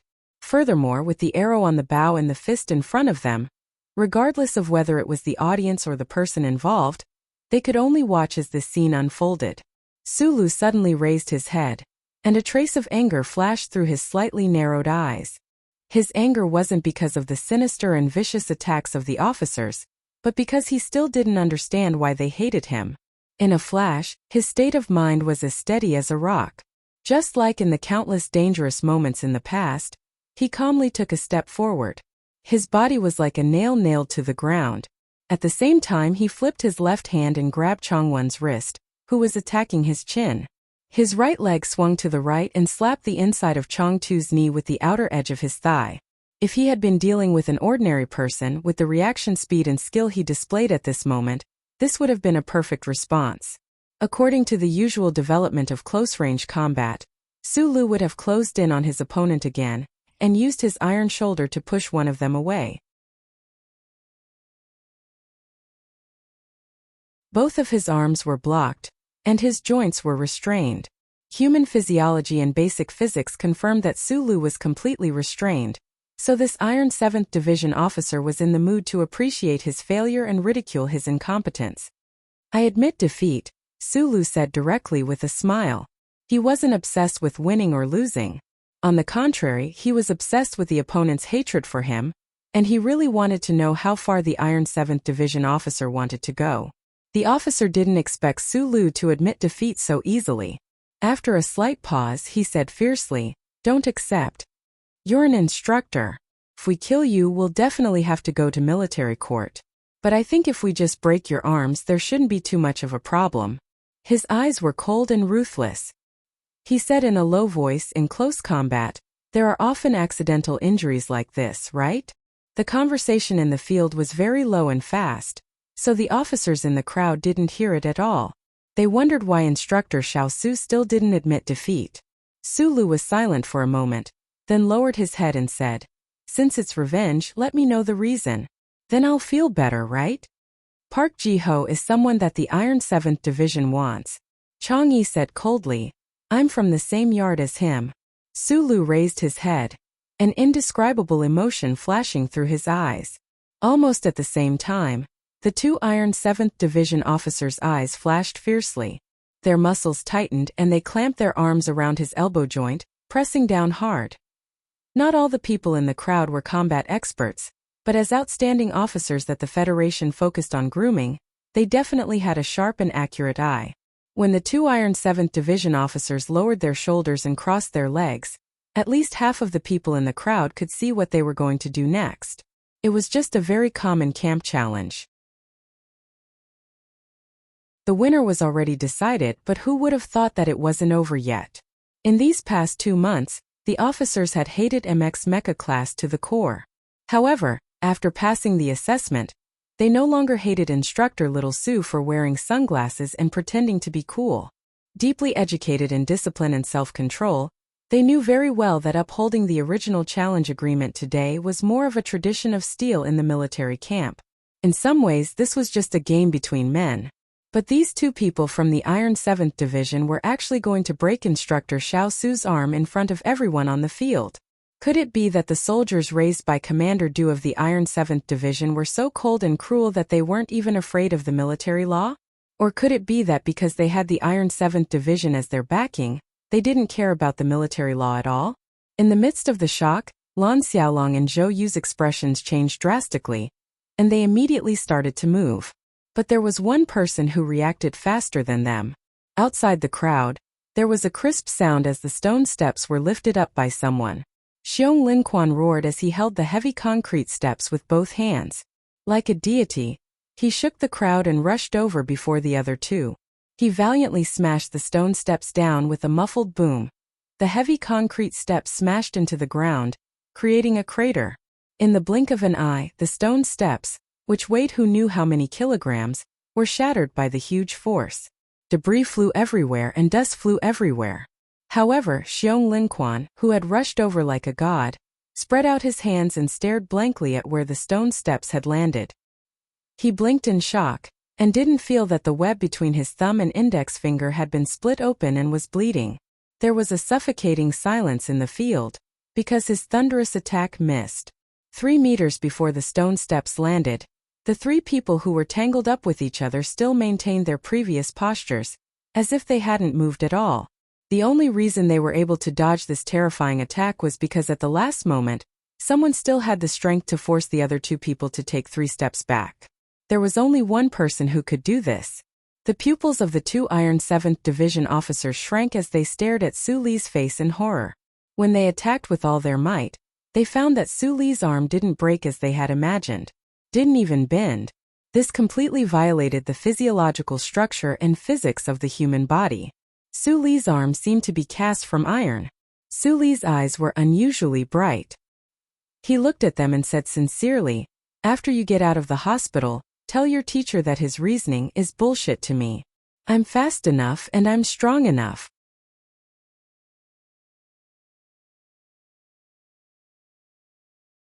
Chapter 328.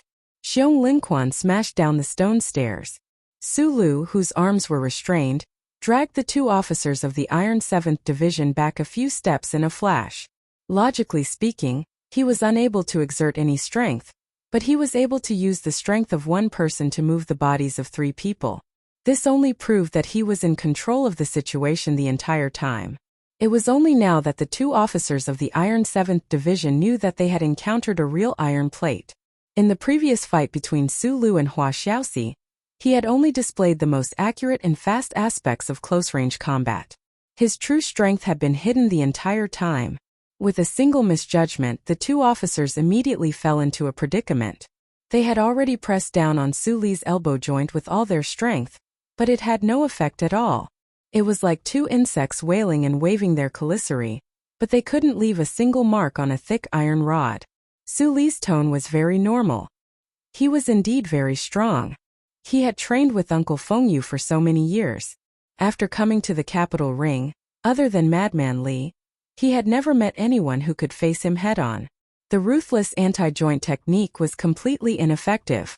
The 2 officers of the Iron 7th Division had a flash of fear in their eyes. Changwon's face was pale. A hint of despair and desperation flashed through his eyes. His hands gave up on the idea of suppressing instructor Su Li's elbow joint. Like 2 poisonous snakes, they wrapped around his arm. With a whistling sound, he raised his fist and punched straight at the corner of Su Li's eye.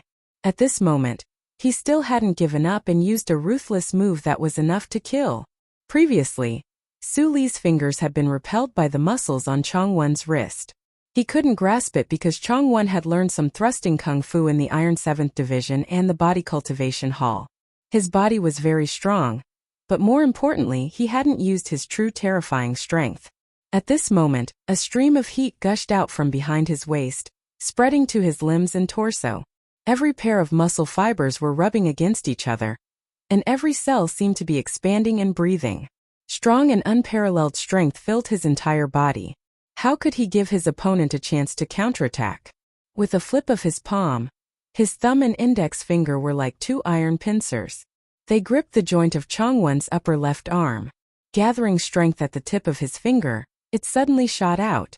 With a ripping sound, it tore apart the sturdy military uniform and viciously clawed into the other's shoulder joint. A wave of intense pain and numbness rushed into Chang Yi's mind at the same time. The fist that was viciously aimed at the corner of Su Li's eye was still in midair, but like a viper that had been frozen to death, it went limp and limp. Since he had already made his move, he naturally wouldn't stop. Su Lu expressionlessly took a step forward. With 2 muffled thuds, one knee struck the inside of Changwon's knee.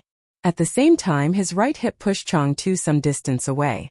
Compared to Changwon, the other officer appeared to be more well-behaved, so Su Lu didn't use too much force.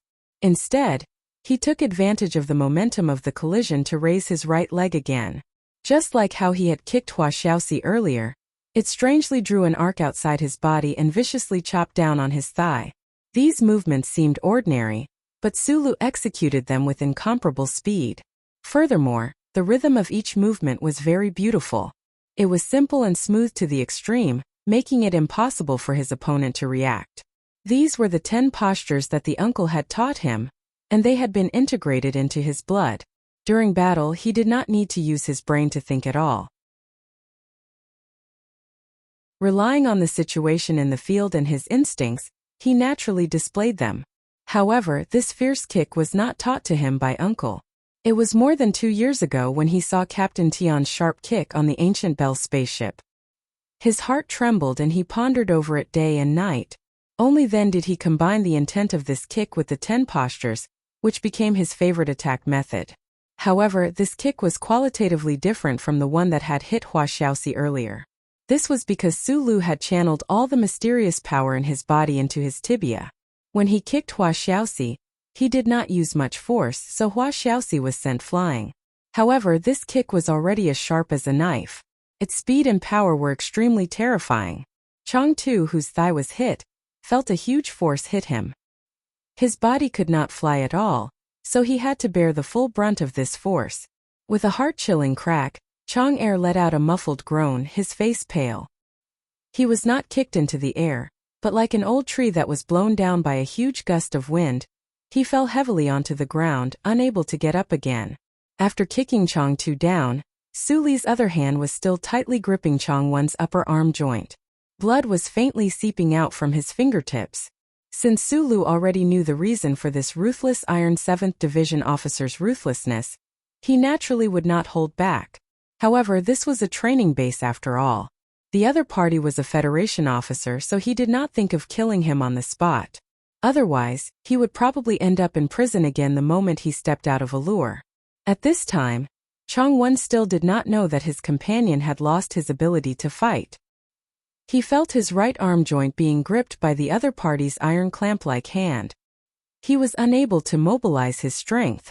A strong sense of unwillingness and viciousness made his mind a little dizzy. He raised his leg and kicked at Su Li's lower abdomen. His empty left hand viciously stabbed at Su Li's eyes. In the beginning, these two Iron 7th Division officers only wanted to humiliate Su Lu by breaking his arms during combat training. Once he realized that something was amiss, Chang Wen became bold. He did not care about Su Li's identity as an instructor, and used an absolutely forbidden move. This included the punch that had been aimed at the corner of Su Li's eyes, as well as the current kick and stab. No matter which action it was, it could have taken Su Li's life or left him with irreparable damage. Looking at the two fingers that were getting closer and closer to his eyes, Su Li's eyes suddenly brightened. A hint of viciousness flashed through his eyes. He retracted his left hand as fast as lightning and then struck out horizontally. Back in Linyuan, Madman Li had thrown 3 horizontal punches, but Su Lu had taken all 3 of them head-on. Today, Su Lu was also using this kind of unreasonable horizontal punch. He did not care about the fingers in front of him or the military boots that were about to reach his lower abdomen. He threw out a brutal and terrifying punch. Absolute strength and speed were like the occasional torrent of rays that wreaked havoc among the stars. No matter what kind of intricate techniques or insidious responses the opponent had, they would all be blown into disarray by this kind of absolute realm. It was an indescribable tragedy. Amidst the tearing sounds, the sleeve of Su Li's military uniform on his forearm was torn into pieces by the force of the pulsating force. The 2 fingers that were thrusting toward Su Li's eyes like a viper first met the horizontal punch. As expected, the knuckles shattered with a crisp sound. Chang Yi's eyes were full of fear. He did not pay attention to the intense pain in his left hand. With a roar, he pulled back his right arm to block his cheek before the fierce fist could reach his face. However, if Su Lu could block Madman Li's horizontal punch, how could this officer of the Iron 7th Division be able to block it? With a loud boom, Su Li's horizontal punch struck the other's vertical arm. Chang Wen's body trembled violently as he stumbled back 7 steps. However, in the end, he was unable to withstand the powerful torrent of energy, and fell to the ground in a tragic manner. He rolled backwards like a rolling gourd, rolling all the way until he was out of the crowd of dumbfounded onlookers. After rolling for more than 20 meters, he finally stopped. His limbs went limp as he lay on the ground and fainted. How much strength was needed to send someone more than 20 meters away with one punch? There was a deathly silence. Xiong Linquan, who was still bleeding from the web between his thumb and index finger, looked at Su Lu in disbelief. He felt an unprecedented chill in his heart. He thought that not only was Lao Bai right, but he also seemed to have underestimated Supervisor Su's strength. Su Lu pulled back his fist and looked down. He wiped the traces of blood from his fingertips on his military uniform and walked toward Chang Yi, who was outside the crowd. Chang Er was at his feet. His thigh was at least fractured, but his life was not in danger, so he did not need to worry. Seeing instructor Xiao Su walk toward the unconscious Chang Yi, the military cadets had shocked and complicated expressions. They did not know if instructor Xiao Su had been angered by these 2 officers of the Iron 7th Division, and was not willing to give up. He wanted to beat them to death. Lan Xiaolong and Zhou Yu looked at each other and forcibly suppressed the shock in their hearts. They walked to Su Li's side and whispered a few words. Sulu shook his head and walked to Chang Yi's side. Looking at the unconscious officer, he said, "Call the medical team over." Chang Yi, who was unconscious on the field, had 2 fingers on his left hand that were completely shattered. Placed beside him, they looked as ugly as the chicken claws sold in the black market. What was even more frightening was that the upper arm that he used to protect his face was already fractured, and the power contained in Suli's punch had passed through his arm bone and caused his lower jaw to be slightly deformed. A few broken teeth flew out with blood. It was truly a tragic sight to behold. This triggered Suli's ruthless state of mind. Even though he had tried his best to protect his face, it was a pity that his face, which could not be considered handsome, could not be preserved. Fortunately, the medical and logistical support in the training base was very strong, so he probably would not die just like that. The fight on the field naturally caused a huge uproar in the training base. The 2 officers who had passed all the examinations and were about to participate in the graduation drill had been beaten by their instructors in school. One of them had a fractured thigh bone, while the other was seriously injured and unconscious. No matter what, this was a major incident that required investigation. The National Defense Department authorized the base to conduct an independent investigation. The base's investigation naturally would not pay attention to the fight between instructor Su and Hua Xiaoxi. Instead, the focus of the investigation was placed on the latter. Sulu was not worried about the results of the investigation because it was the officers who had initiated the challenge. Furthermore, he strictly abided by his duties as an instructor. He had never thought of returning a heavy blow. Even though the other party had disregarded the difference in military ranks, fought 2 against 1, and even tried to seriously injure him after gaining the upper hand. During the entire process of the fight, it was not until the officer named Chang Yi used lethal and ruthless attacks again and again that the ruthlessness in his heart surged to teach the other party a lesson.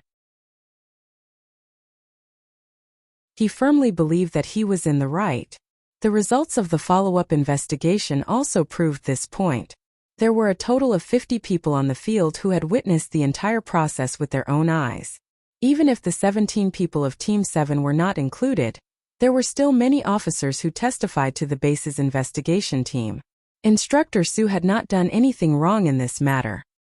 He had only been forcefully dragged into danger by the other party, so he had no choice but to use a heavy blow to protect himself. The officers had always held great opinions and contempt for Su Lu. However, at this time the contempt had disappeared without a trace with the ability Su Lu displayed. They were the most outstanding officers in the Federation. Naturally, they were not willing to violate military discipline in order to punish Su Lu. Moreover, soldiers had their own personal integrity. However, other than 5 officers who maintained their silence, everyone else stood on Su Li's side in the investigation. One day later, the 2 injured officers of the Iron 7th Division left the base and were sent by military aircraft to the Army General Hospital for treatment. The results of the base's investigation were not conclusive. Sulu was called by the base's commanding officer to have a talk. He was not reprimanded. What puzzled him was that the 2 officers who had caused trouble were not disciplined either. Because they were selected by the Iron 7th Division, even the base did not want to cause any more trouble and reported the disciplinary action. Sulu sat at the innermost table in the cafeteria with a thermal lunchbox in his hand. He couldn't help but frown as he thought about the news he had heard from the Zhou family. After this incident, he called Zhou Yu and asked her to help investigate the relationship between Park Ji-ho and the Iron 7th Division. During the fight, the officer of the Iron 7th Division, Chang Yi, thought that he was going to win and coldly said that they were going to avenge Park Ji-ho. Thinking about this, Sulu became a little vigilant. He often thought about the hatred the Park family had for him in the District Procurator General's office, especially when he remembered the saliva of Park Ji-ho's younger sister and the frosty words of Park Ji-ho's widow in the car. He knew that the hatred of murder would never disappear. He couldn't rest assured until he figured out the true relationship between the Iron 7th Division and Park Ji-ho. Zhou Yu was the daughter of the Minister of National Defense. Under the personal guidance of Lady Tai, she had traveled extensively in the past few years. It was easy for her to investigate this matter. In just one night she called back. It turned out that the Park family had been living in S3. Park Ji-ho's father used to be a logistics officer in the Iron 7th Division. After he retired from the military, the whole family moved to S1. When Park Ji-ho was young, he had lived in the Iron 7th Division's compound and had a good relationship with the people in the division. More importantly, Park Ji-ho had entered the 2nd Military Academy, under the name of the Iron 7th Division. His performance in the academy was excellent. As long as he completed the National Defense Department's all-rounder training program, he would definitely return to the Iron 7th Division after a year of training in the Nutshell Company. In a sense, the Park Ji-ho that Sulu killed at the entrance of Wuxia Road was the Iron 7th Division's main training target. Zhou Yu warned Sulu on the phone that he should keep a safe distance from the Iron 7th Division in the future. This was because the Trump Card Division of the 3rd Military Region was famous for being very protective of their own people. Sulu didn't understand. His backer in the Federation was really powerful. Could it be that there was really someone in the federal military who was willing to cause trouble for him? So you didn't explain too much on the phone. After all calls in and out of the base were monitored, so there were many things that couldn't be explained. She just seriously reminded Sulu that the Iron 7th Division was a special force in the federal military. It was very strong, and the commander of this division, Commander Du, wasn't someone to be trifled with. If they really got into a fight, even her father wouldn't be able to say anything. Iron 7th Division. Sulu shook his head with a bitter smile. Killing Park Ji-ho wasn't something that he planned. It was the other party's plot to harm him, and they ran into his knife. The knife flashed at the entrance of Wuxia Road. Park Ji-ho was dead and he was still alive. In the eyes of the Park family and the Iron 7th Division, he was probably a shameless murderer who used the Thai family to escape justice, and Park Ji-ho was an innocent military officer who died at a young age. When he thought of this, he couldn't help but feel a little dignified and unhappy. He didn't feel guilty about killing Park Ji-ho. But he also didn't really want to provoke the Iron 7th Division. Even if Zhou Yu didn't warn him, he would have stayed away from the Iron 7th Division in the future. All the courses of the training plan had been completed, and there was going to be a small-scale tactical exercise the day after tomorrow. The instructors from the Federation had already left the base. Only Sulu hadn't received any further orders from the Ministry of Defense, so he had to stay at the base for the time being. Tonight was the base's banquet. More than 30 military officers were talking loudly in the cafeteria. They were gobbling down food, drinking wine, and hugging each other's shoulders. They were very enthusiastic. After more than half a year of training, these military officers had developed a lot of feelings for each other. They used to be comrades, but now there was a sense of camaraderie. They all knew that they were going to be sent to the front line in the West Woods soon. After today's departure, they didn't know when they would see each other again. Perhaps they would never see each other again. Naturally, there was a lot of emotion and reluctance. Tonight in the cafeteria, who knew how many military regulations had been violated?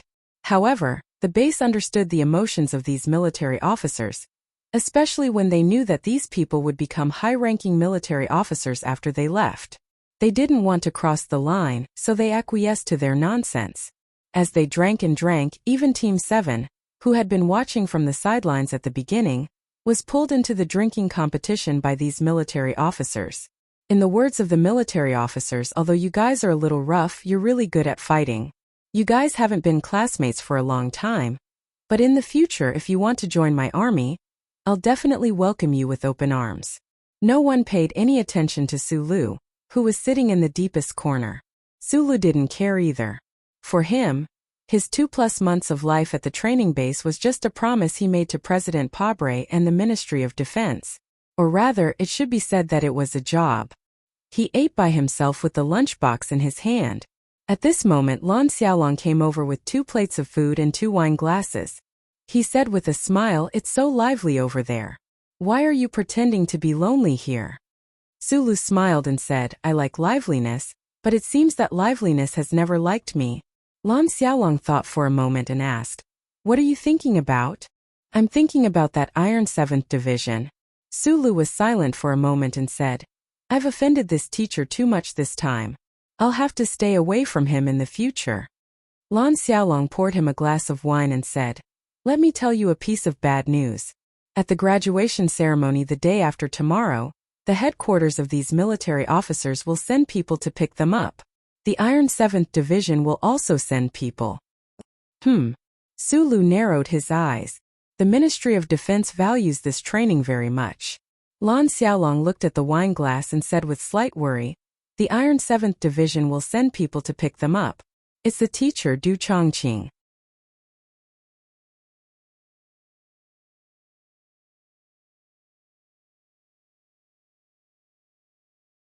He smiled but didn't say anything. He only drank the full cup of wine that Lan Xiaolong had poured for him and drank with the other. Hua Xiaoxi gave him a formal military salute and then turned around to return to his own table. There wasn't any irreconcilable hatred to begin with. The stiff mood between Sulu and the officers was mostly caused by the unique atmosphere in the military camp. This kind of mood came and went quickly. The officers had already noticed that after the assessment, Instructor Little Su no longer wore those damn sunglasses. His smile was so amiable that it was as bright as the sun. When they looked back, they realized that the sarcastic and mean instructor in the past was just a mask that he had deliberately put on. And after Sulu perfectly demonstrated his ability from theory to actual combat, the humiliation and shock they had received in class was gradually thrown to the back of the officers' minds. With this kind of situation as a prerequisite, Sulu only needed an opportunity to break the silence between him and the officers. Zhou Yu and Hua Xiaoxi's toasts were precisely this opportunity. A small and thin officer walked over with a smile and said, First Military Region's Mechanical Automation Research Institute, Captain Lin AI. After saying this captain drained the wine in his cup in one gulp, gave a military salute, and then turned to leave. 2nd Military Region's 11th Automated Army Group, Major He Lei, Federal Fleet's Circular Base, Captain Mizuru. With this as the beginning, after a moment of contemplation, more and more officers walked over with wine cups to toast Sulu. In the end they actually formed groups of 2 or 3. There was an endless stream of people who came and went to toast, other than the solemn and formal introductions of the troops and military ranks they belonged to. During the process of toasting, Sulu and the officers were silent. They didn't say a word, but their eyes were filled with smiles. Suli's eyes were smiling like 2 crescent moons. Their gazes met, and there was an indescribable tacit understanding. Lan Xiaolong smiled as he poured wine for Sulu. His cup was never empty. After a round of toasting, the 2 bottles of strong wine he had brought over had long been finished. The crowd around the table gradually dispersed. Lan Xiaolong looked at the gradually intoxicated Sulu, and couldn't help but sigh in praise. Wine doesn't make one drunk, but one gets drunk. The friendship between teacher and student, the relationship between teacher and student, you've taught so many future cornerstones of the Federation. In the future, on the battlefield, just how abundant of a capital will this be? It was unknown what kind of emotion it was, but it made Sulu feel that the cafeteria was filled with a solemn and warm feeling. He drank close to 2 jin of strong wine, and his drunkenness had long entered his brain. He narrowed his eyes and looked at those officers who were at the peak of their lives. He thought that perhaps in a few more days, they would follow their respective troops to the front lines. In the battle against the Empire's invaders, they would spill their hot blood in exchange for the peace of the Federation's people. These faces, whether fat or thin, beautiful or ugly, perhaps would never be seen again in the future. With this thought, hot blood poured into his chest. If it were someone else, perhaps at this moment, they would have slammed the table, stood up, and gathered the officers in front of them. They would loudly and powerfully speak about youth, hot-bloodedness, and sacrifice. However, Sulu was just Sulu. He couldn't do this kind of thing. He remained silent as usual. He narrowed his eyes and looked at those officers. He put the bottle to his mouth and drank the remaining wine in the bottle in one gulp. His chest wasn't carefree, but at least it was somewhat satisfying. However, there were still 5 officers in the cafeteria. They sat silently at their small tables. They didn't take advantage of the alcohol to play with those officers, pour out their hearts, or curse the Empire's dogs. Instead, they coldly watched all of this. Lan Xiaolong stared in that direction. He moved close to Su Li's ear and said softly, "The 5 officers who didn't toast are all from the Iron 7th Division." The officers from the Iron 7th Division naturally wouldn't toast to Sulu, However, whether it was because of the Iron 7th Division's strict discipline or some other reason, the 5 officers at the table didn't even pay attention to the other officers. It was a bit strange in the cafeteria. What shocked Su Lu wasn't this strange atmosphere, but Lan Xiaolong's reminder. He originally thought that the Iron 7th Division only sent 2 officers to the base for training. At this time, he had already beaten them to the Army General Hospital. He didn't expect that there were actually 5 officers from the Iron 7th Division in the base. The Federation specially organized an anti-terrorism exercise and carefully selected 30 officers to participate in this secret training. It was hoped that these people would be able to independently support a side of the war in the future. However, just the Iron 7th Division alone took up 7 of the spots. How many divisions were there in the federal military? The Iron 7th Division alone took up 1/5 of the quota. Su Li's heart was filled with endless shock. What kind of division was this? How strong was the training level and military quality of this division to be able to achieve such shocking results? To be able to train such a division? What kind of person was Du Shaoqing? Thinking about the matter between himself and the Iron 7th Division, and how he had just destroyed 2 officers from the Iron 7th Division who had limitless futures, Su Li's drunkenness actually subsided a little. His eyes were still bright, but he narrowed them even more. Lan Xiaolong saw his mood and asked with a frown, "You don't know about the Iron 7th Division?" Su Lu shook his head. When Lan Xiaolong realized that he was not a real soldier, he showed a look of understanding from Lan Xiaolong's description. Su Lu learned about the shocking history and exceptionally strange current situation of the Iron 7th Division. The 7th Mechanic Division of the 3rd Military Region, during the Second Defensive War of the Federation, ushered in a bloody battle at the Huiming Corridor in the West Woods. Facing 3 reorganized brigades of the Empire, the division alone completed an unbelievable mission on administrative planet 5460, which bought precious time for the Federation's main forces to surround the Empire. However, the 7th Division paid a huge price for this, suffering heavy casualties and losing a large number of people. It could be said that the entire division was buried in that planet filled with blood and smoke. During the post-war reorganization, the 7th Division, whose division commander and company commander all died on the battlefield, almost had its designation revoked. However, at this time, the Federation's news channel broadcasted a tragic video recording of the Iron 7th Division's sniper attack. This caused a huge uproar within the Federation. The Veteran Association, which had already begun to show its power at that time, organized an angry demonstration that directly surrounded the Parliament Hill and the President's residence. Under this kind of pressure, the federal military had no choice but to withdraw the order to revoke the 7th Division's designation. Instead, they announced that they had begun to rebuild the division. Whether it was equipment or personnel, they allocated to the 7th Division according to the status of an absolute ace. They also gave the Mechanic Division the title of Iron 7th Division. The glory of the Iron 7th Division spread throughout the universe until the god of war, Li Bofu, left his division. Only then did the 1st Military Region's 17th Armored Division completely overwhelm the Iron 7th Division, establishing its position as the Federation's #1 division. The once glorious Iron 7th Division, due to certain reasons, gradually disappeared from the Federation's people's memories. Why is that? Su Lu held the beer bottle tightly and listened to Lan Xiaolong's narration seriously. His mood fluctuated along with the bloody history of the Iron 7th Division. His vigilance and resistance toward the name Iron 7th Division gradually turned into a trace of disappointment. There are many theories, most of which are related to the evaluation of Battle 5460. Many big shots in the military have always had doubts about the process of that battle. Later, due to the pressure of public opinion, they rebuilt the division, but they didn't want to pay attention to it anymore. It seems to be a scar on our history.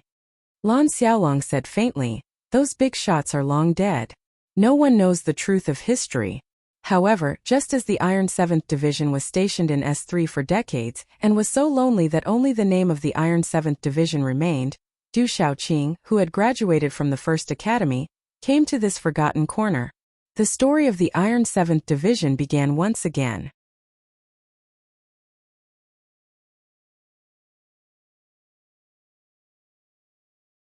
Chapter 330. Du Xiaoqing was 37 years old this year. After he graduated from the First Military Academy, he was directly recruited by the Department of Defense and transferred to the 3rd Military Region. He requested to enter the 7th Mechanic Division and become the commander of the division's independent battalion. S3 had always been located on the side of the capital ring. It enjoyed the wealth of the Federation and was far away from the flames of war and political struggles. Its people were simple and peaceful, and it gradually became a star system that was ignored by the people of the Federation.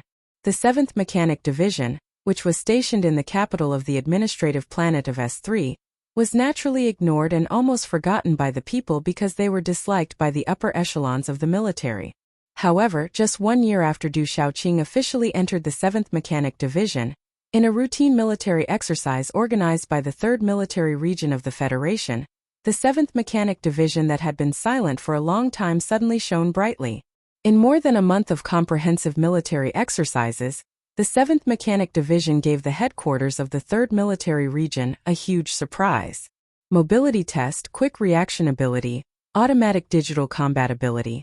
There were a total of 17 test indicators, and the 7th Mechanic Division actually obtained first place in 15 of them, obtaining an uncontested and overwhelming victory. At that time, the unit that represented the 7th Mechanic Division in the comprehensive military exercise was the independent battalion led by Du Xiaoqing. After this battle, it was as if the dust on the 7th Division had been washed away by someone. With strict discipline, daunting and arduous training, and the explosive advancement of the commanders at all levels, the 7th Division had become an intimidating steel fighting machine. After that, in 3 consecutive military exercises, the 7th Mechanic Division obtained consecutive victories easily and silently, shocking the entire 3rd Military Region. Even the Department of Defense expressed concern. After that, the 7th Mechanic Division began to represent the 3rd Military Region to participate in large-scale military exercises organized by the Federation. Whether it was the Interplanetary Support Landing Battle or the Deep Strike Battle, the 7th Mechanic Division displayed their incomparable combat ability, crushing their brothers and sisters like dry weeds. Other than these large-scale military exercises, the soldiers that the 7th Mechanic Division sent to participate in the Federation's small-scale training, military camp competitions, and anti-terrorism exercises would always obtain victory coldly. Ever since Du Xiaoqing came to the 7th Mechanic Division, the division had always gotten first place in every federal military assessment that they participated in. They had never gotten second place once. The federal military was as strong as a forest. It was not difficult to get first place in so many exercises. However, if they got first place every time, it could only mean that the training level of the division and the commanding ability of the commander were excellent to the extreme. During the drill, the Iron 7 Division displayed incomparably strict military discipline and incomparably powerful combat ability. The federal military watched in shock as the 7th Mechanic revealed his brilliance and approached the name of the Iron 7th Division step by step.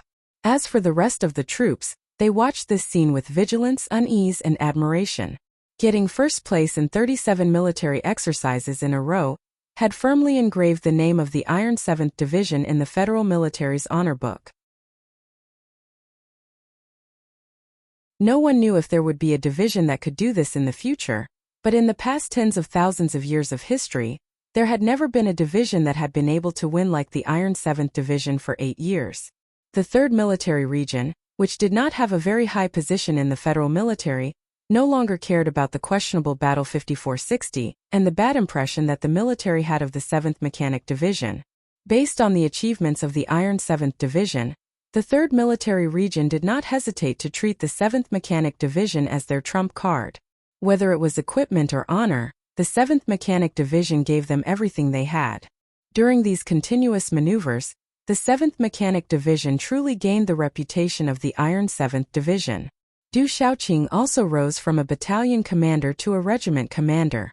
Finally, at the age of 33, he became the youngest division commander in the history of the Federation. He even broke Li Pifu's record. No one had any doubts about this. Although the Iron 7th Division had never shown its sharp fangs at the front line of the West Woods to this day, and had never obtained any real military exploits. But when the Iron 7th Division was mentioned, The trump card troops of the various military regions who had encountered the division in maneuvers would think of the Iron 7th Division in the mountains and on the mineral planets.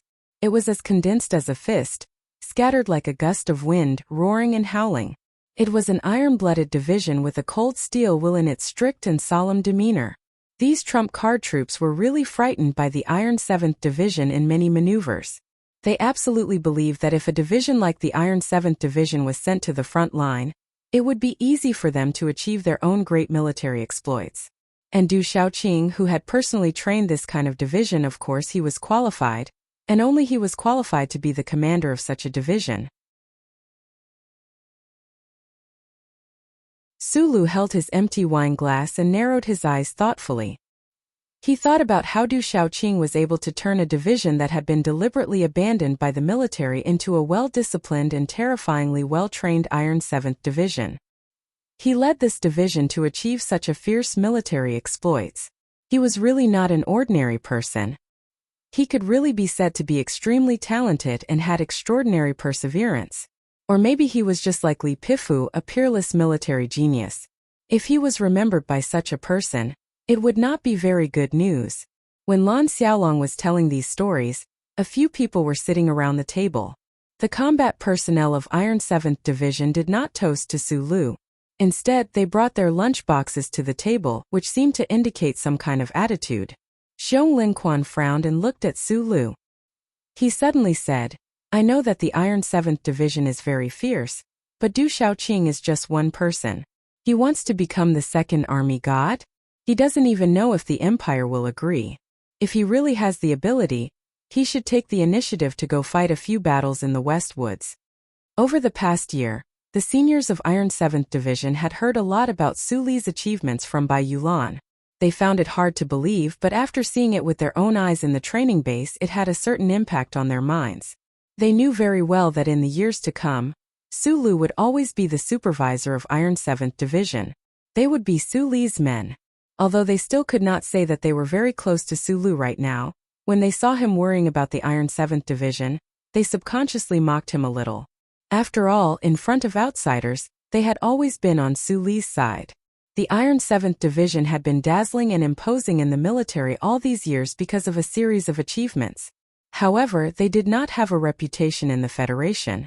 It was precisely because of this that the Iron 7th Division's biggest problem was that they had never been to the front lines in the West Woods.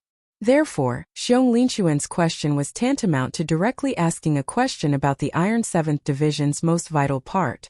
The soldiers of the Federation valued honor above all else. The 5 officers of the Iron 7th Division who had been silently eating in the distance heard Xiong Linquan's question. A hint of anger flashed across their cold faces. One of the officers suddenly stood up and angrily rebuked Su Li's table. "My division commander has written a letter in blood requesting to fight 103 times. Who dares to say that my division doesn't dare to fight?" Hearing this powerful and resonant sentence, the people at Su Li's table fell silent. Xiong Linquan opened his mouth, but in the end, he did not retort.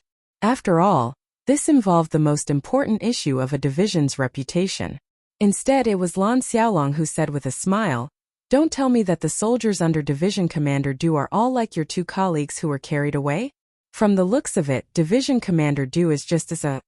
The officer who had stood up to debate for the Iron 7 Division had a frosty expression on his face as he said in a cold voice, "Division Commander Shaoqing graduated first from the 1st Affiliated High School of the capital 1st Affiliated High School, entered the 1st Military Academy first, and graduated first from the 1st Military Academy first, a member of the Federation's Trinity Association, the youngest division commander in the Federation. If this is all there is to it, then who can bring it out to compare?" This officer's voice was very cold, but there was a hint of fanaticism in it. The indifference was directed at Su Li's table, but the fanaticism showed the admiration and reverence that the Iron 7th Division officers had for this division commander. The best high school in the Federation was the Capital University Affiliated High School, and the most difficult school to get into was the 1st Military Academy. The Federation had a population of more than 10 billion, and these 2 most prestigious schools had gathered countless geniuses and elites. Previously, when this officer repeated Du Shaoqing's resume, this division commander had actually gotten first place 3 times in a row. According to the simple life before the catastrophe depicted in the movies, this kind of excellent result was equivalent to getting first place in the 3 examinations, which was extremely rare. The Trinity Association's history was exactly like this. Until today, there were only a dozen members of the Federation's Trinity Association, and most of them were already old men. It was no wonder that when this officer talked about his teacher, his back was ramrod straight and his face was full of pride. Hearing this, Su Li's table was shocked into silence, thinking that Du Shaoqing's resume was really a mess. Even Lan Xiaolong's lips curled into a cold smile, but he didn't say anything, because he really couldn't find a loophole to attack this impeccable division commander. Su Lu was also shocked, but what surprised him was the Iron 7th Division officers' fanatical reverence and worship for their division commander. Based on his rough understanding, he always felt that this kind of situation in the military wasn't a good thing. The Iron 7th Division officers' eyes were as cold as ice, but this kind of calm that was about to freeze represented their pride and glory. Although they didn't show any contempt or disdain, they made the people standing opposite them feel a sense of pressure and displeasure. Su Lu had drunk a lot tonight, so he was a little excited.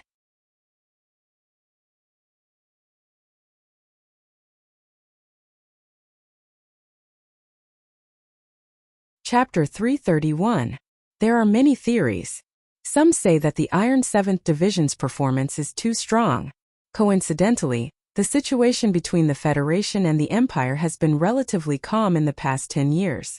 If they were to use the 3rd Military Region's Trump Card Division to fight in the Westwoods, it would seem that they value the Empire too much. It was already late at night.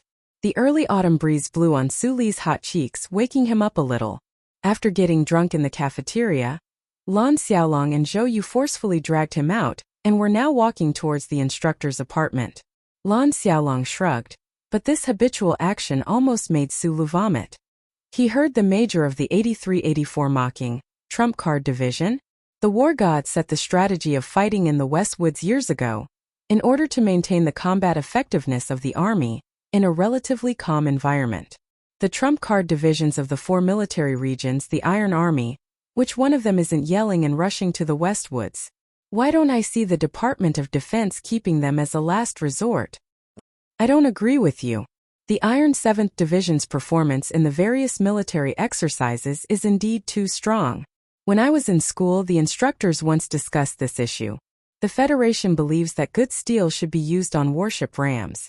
Iron-blooded troops like the Iron 7th Division have always been suppressing their pride and anger, not allowing them to be deployed, just so that they can be the vanguard of an expedition against the Empire in the future. Zhou Yu said. He had graduated from the 1st Military Academy, so the discussion of those professors and lecturers made some sense. Even if what you said makes sense, even though I don't like the Iron 7th Division, I still have to admit their combat effectiveness. Lan Xiaolong's expression was a little lonely. We don't know why the Federation didn't allow them to fight in the West Woods. Su Lu let out a drunken burp. He was too lazy to speak, but when he heard the words that entered his ears, he couldn't help but feel a bit curious. From the attitude of the officers in the training base, the soldiers of the Federation respected and distanced themselves from the Iron 7 Division. The feelings of admiration and discomfort were tangled together, but very few people were like Lan Xiaolong and Xiong Linquan earlier, directly expressing their dissatisfaction. Lan Xiaolong changed the topic and said mockingly, "Regarding the issue we discussed, there's always a rumor going around. Why the Federation didn't allow the Iron 7th Division to go to the West Woods? What rumor?" Commander Zhong of the West Woods Military District. Lan Xiaolong smiled mysteriously and said, "He used to be a classmate of Du Shaoqing, but I heard that Commander Zhong hated this person so much that he directly flipped out to the Ministry of Defense and firmly refused to allow the Iron 7th Division to fight in the West Woods." When Su Lu and Zhou Yu heard this for the first time, they couldn't help but be shocked. They thought to themselves, how could a great general of the Federation directly go against the orders of the Ministry of Defense just because of some personal feelings? But after thinking about it silently, it seemed that only this kind of seemingly unreliable rumor could explain why Du Shaoqing couldn't find any opportunity to set foot in the West Woods even though he had been outstanding for more than 10 years.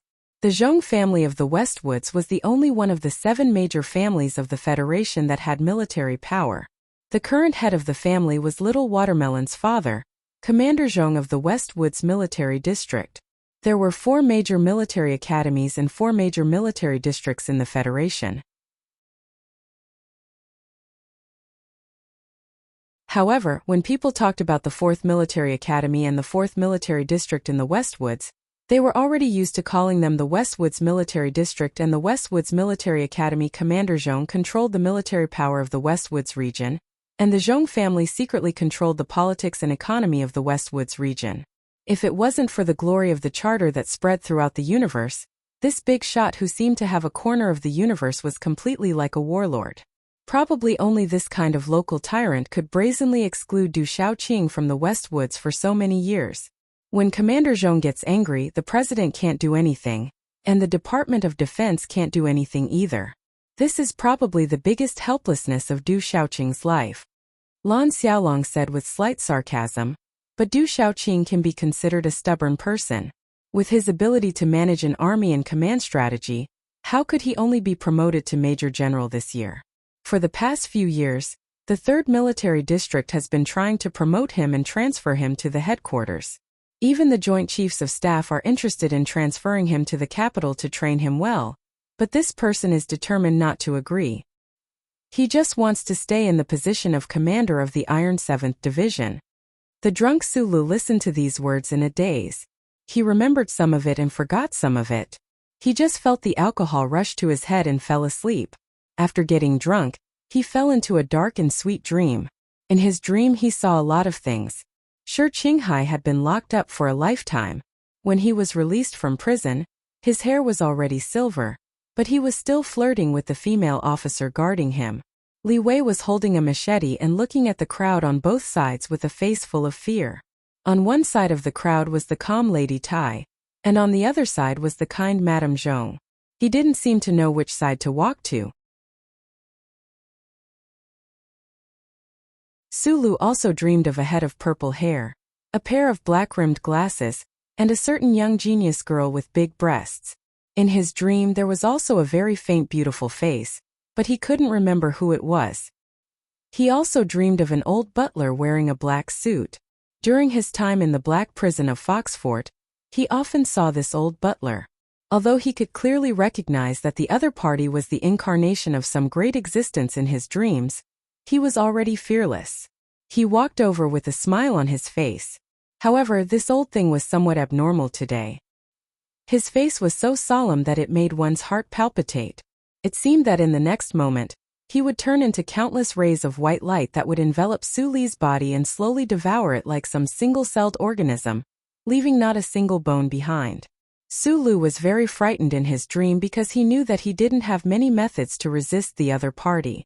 However, he forcefully concealed his fear and forced a smile. He extended his non-existent hands to touch the old butler's wrinkled face. At this moment, the old butler's frosty face finally disappeared. He became like a mischievous child.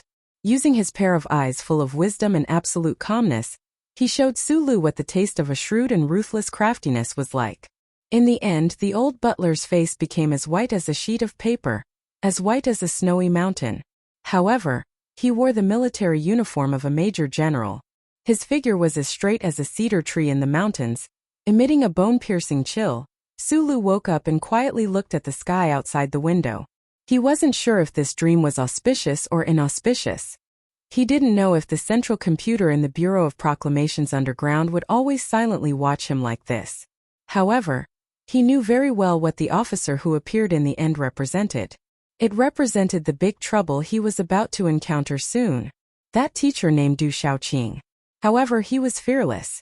After experiencing so many trials and storms, it would probably be difficult for even the most outstanding figure in the Federation to disturb his state of mind. After washing up, he began to call the relevant departments of the Federation government. He called Zhou Yu and that Madame Zhong. He was in the training base. He was worried about his 2 friends. Other than calling, it seemed like he couldn't do anything else. Time passed quickly as the radio waves flowed through the phone. In the blink of an eye, it was the day of the graduation ceremony at the training base. The Federation government attached great importance to the military officer training this time. In order to evaluate the results, they specially arranged a temporary military exercise. They transferred 3 fully mechanized divisions and handed them to the military officer students who were about to graduate. This allowed them to demonstrate their combat ability in all aspects. On this day, there were specks of yellow in the lush mountains behind them. With the feeling of autumn, they welcomed countless important figures and Federation soldiers who had come from afar. All kinds of military spaceships and planes arrived with a roar. Accompanied by a dense group of combat helicopters, they landed on a special airport. For a moment, military flags fluttered, military songs resonated, and the sound of footsteps rang out. Countless military officers from the departments directly under the Ministry of Defense and various military regions came to watch the ceremony. Su Lu and the members of Team 7 stood in the shade to the side of the rostrum. Looking at the high-ranking military officers on the rostrum, they were surprised to see a lieutenant general and several major generals. The military exercise officially began. The holographic screen on the rostrum, with the help of the Bureau of Proclamation, accurately displayed the situation of the military exercise in the mountains and the fields. The purpose of this military exercise was to show the results of the training, so the higher-ups of the federal military were not nervous. They even took advantage of the time when the military exercise was advancing to the designated area to receive all the military officers who participated in the training. Su Lu was naturally among those who were received. What made Team 7 and the rest of the military officers extremely shocked was that the lieutenant general on the rostrum, who was also the deputy commander of the 1st Military Region, was incomparably friendly when he personally received Su Lu. Even the major generals behind him were sincerely encouraging him with warm words. Su Lu himself knew the reason, so he could naturally guard his heart and not show a trace of arrogance. In fact, he had nothing to be proud of. What made him vigilant was that except for Lieutenant General Yi, the other high-ranking military officers looked at him with admiration in their eyes. There was also a trace of extremely complicated and strange emotions. The military god left Philadelphia for the first time in order to enter the military prison of Chingcheng to see this young man.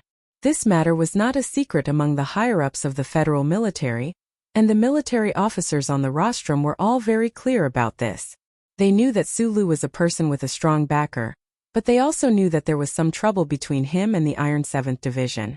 They were all very curious about what would happen when Su Lu and teacher Du Xiaoqing, who was as cold as ice, met at the graduation ceremony. Su Lu received the order of commendation from the military officers and returned to the team under the shade of the trees. Lan Xiaolong, who had been standing behind him, said softly, "Du Xiaoqing is here, but he has never liked to show his face in public. Today he is mainly here to pick up his own soldiers. I will tell you when I recognize them." Su Lu shook his head, put his hands behind his back, and quietly watched the situation on the holographic screen. His smiling face was extremely calm, but his heart began to become vigilant because he felt a pair of emotionless eyes looking at him. Behind the rostrum, a major general slowly retracted his gaze and stood indifferently with his hands behind his back.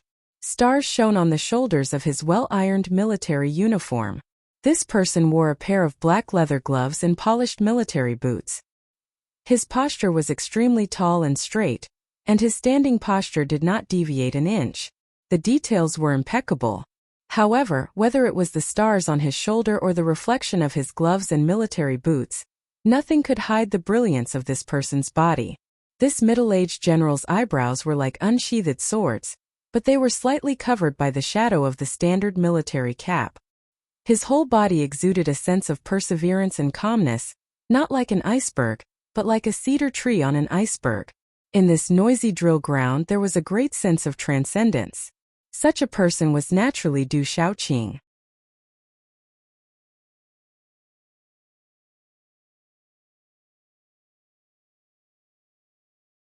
Chapter 332.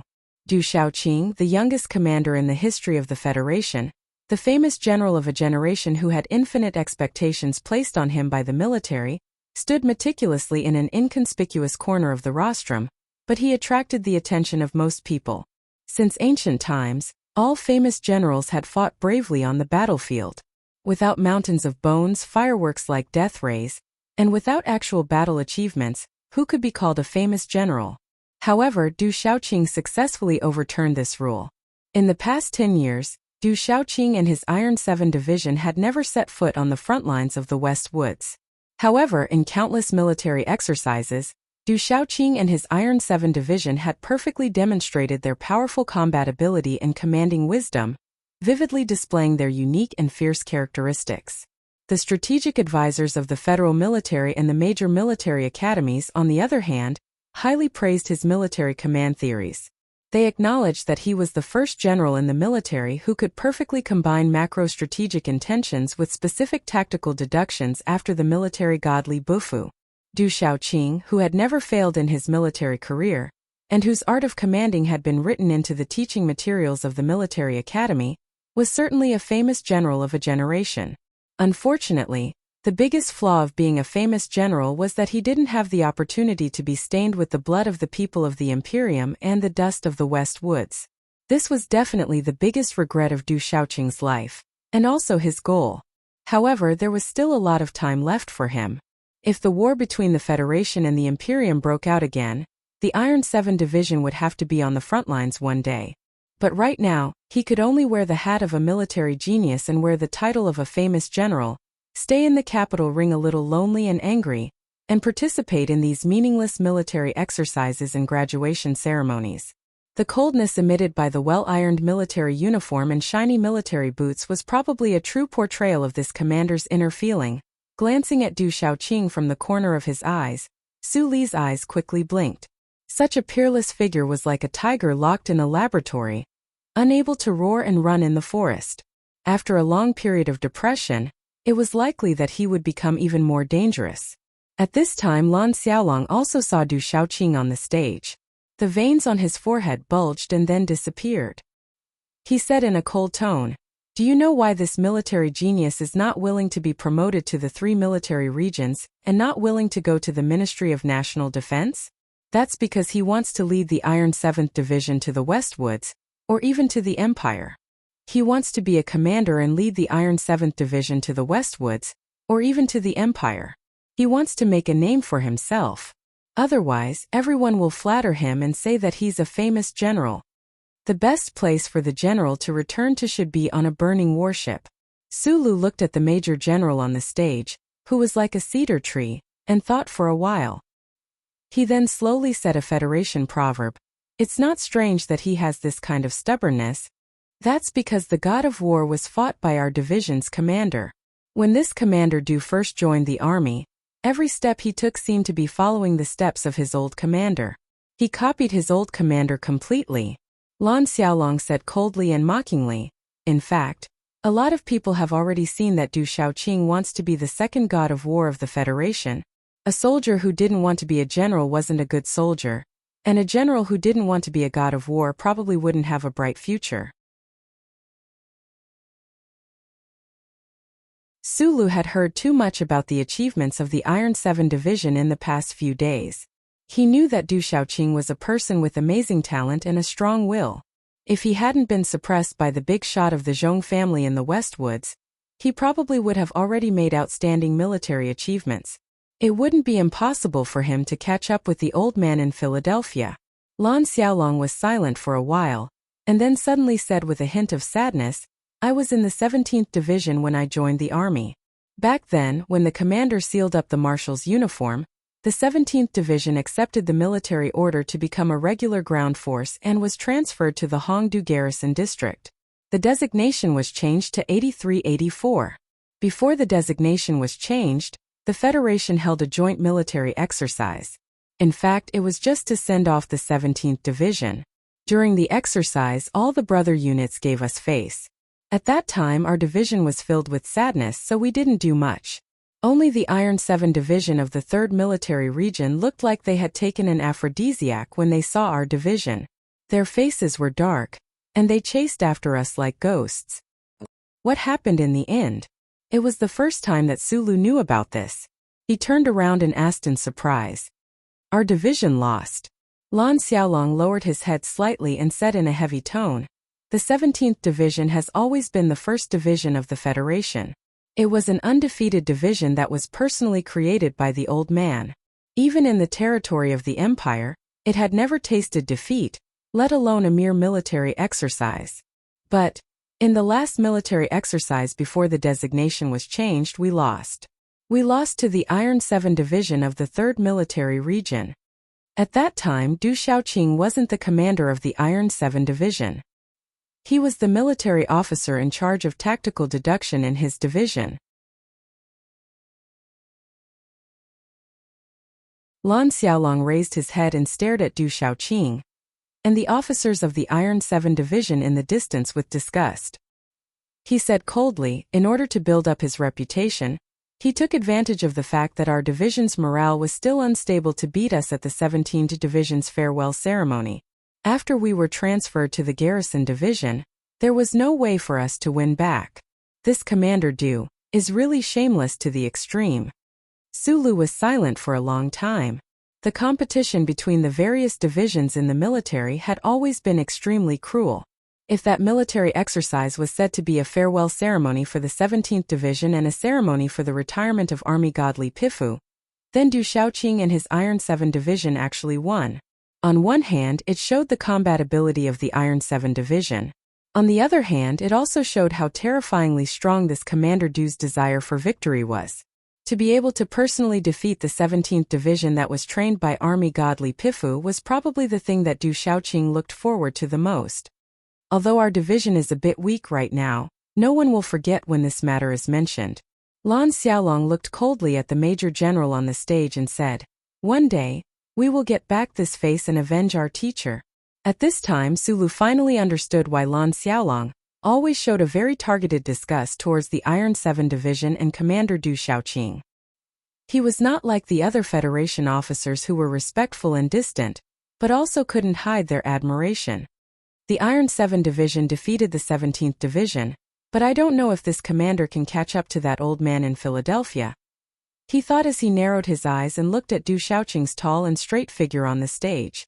While the two were quietly discussing, the military exercise codenamed Graduation Day had also entered a heated phase. The color blocks that represented different troops on the giant screen gradually spread across the barren hills in a gradual manner. The simulated environment of this military exercise was a small occupied administrative planet at the edge of Westwood, and the troops that would be playing the role of the Empire's army was a division of the Iron 7 Division that had been dispatched from the distant 3rd Military Region. Sulu narrowed his eyes and looked at the situation map on the holographic screen and the real-time feedback of the military strength fluctuations.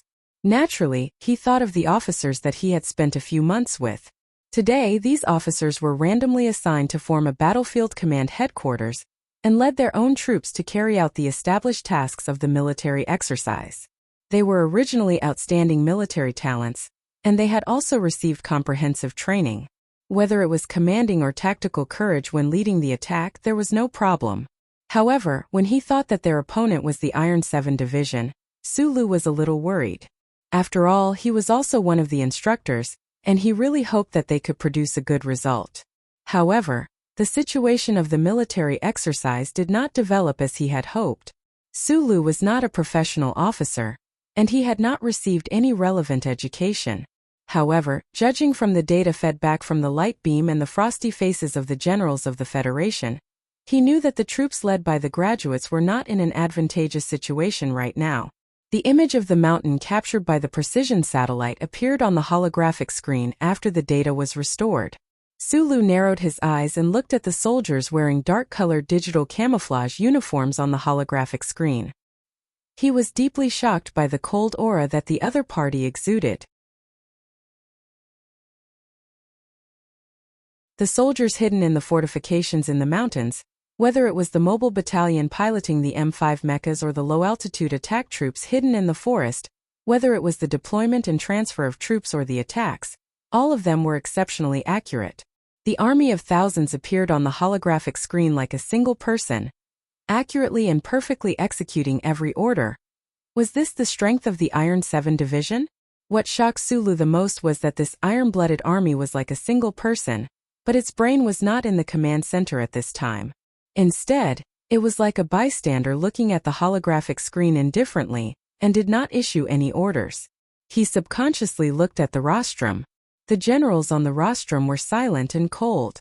Compared to them, Commander Du Shaoqing, who always had a cold expression on his face, seemed to be more normal. The commander was not here, but the Iron 7 Division was still able to display such amazing combat power. How crazy and meticulous did their daily training and tactical deduction have to be?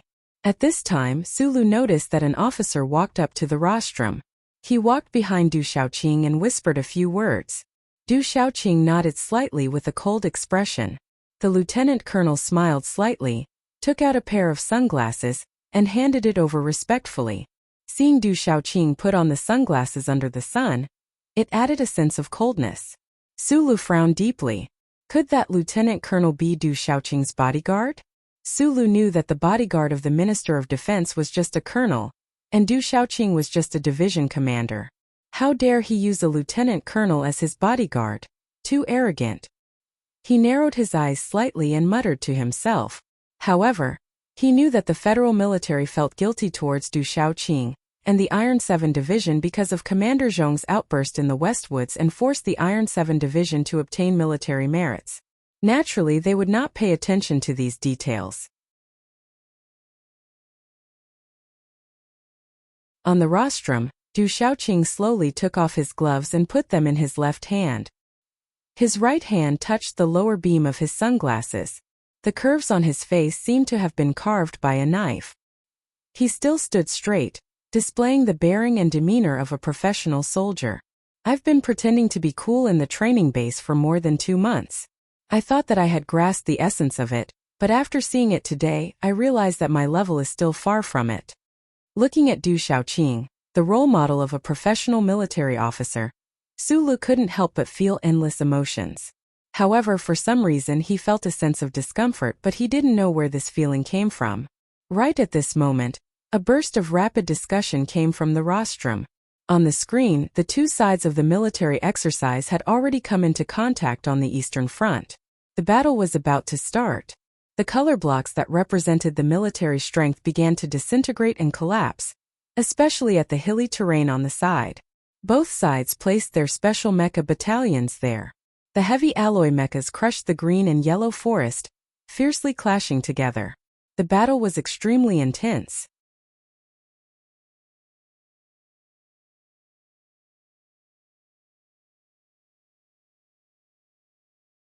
Chapter 333.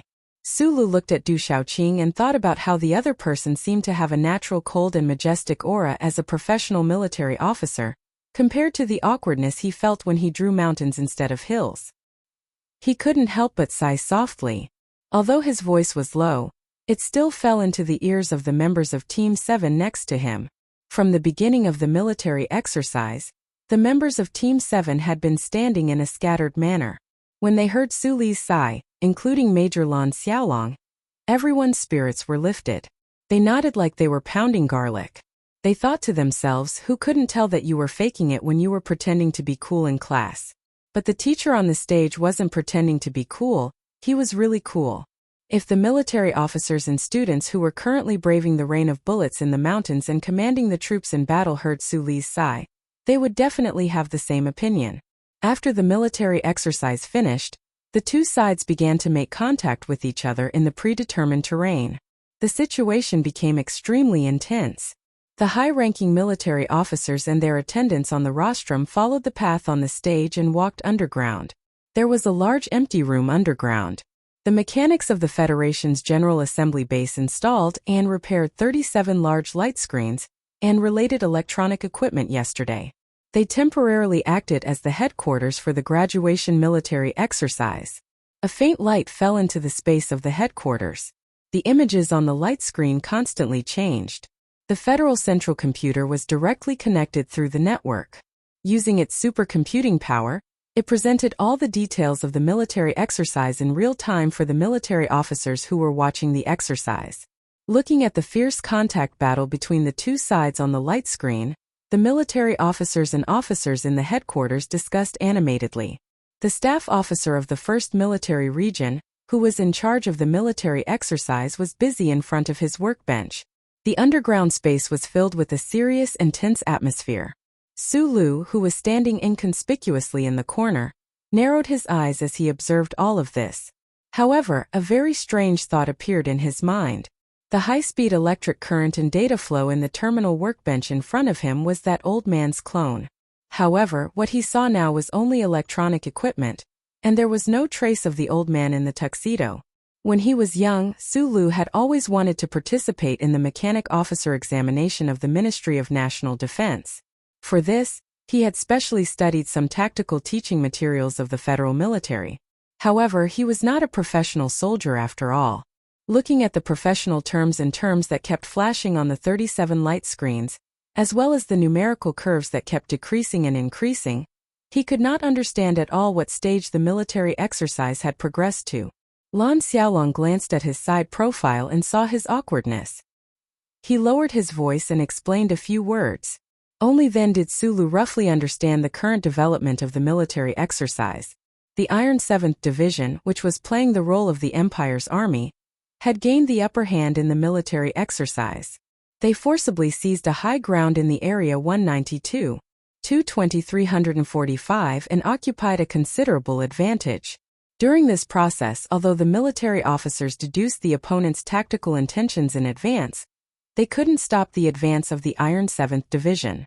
They could only watch as a big hole was torn open on their side. The Iron 7th Division was an exceptionally strong force. They were used to winning, but they would never be blinded by victory.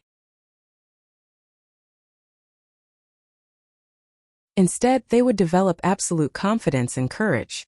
Such a terrifying force had never been on the battlefield in the West Woods. Under the long-term dissatisfaction and anger, the commander of the Iron 7th Division and the ordinary soldiers all had a flame in their heart. Every time they participated in the Federation's military exercise, they wanted to spew out this flame so that it wouldn't burn their organs. They treated every military exercise as a real battle. They wanted to make up for the regrets of the entire force with the difficulties of their brothers.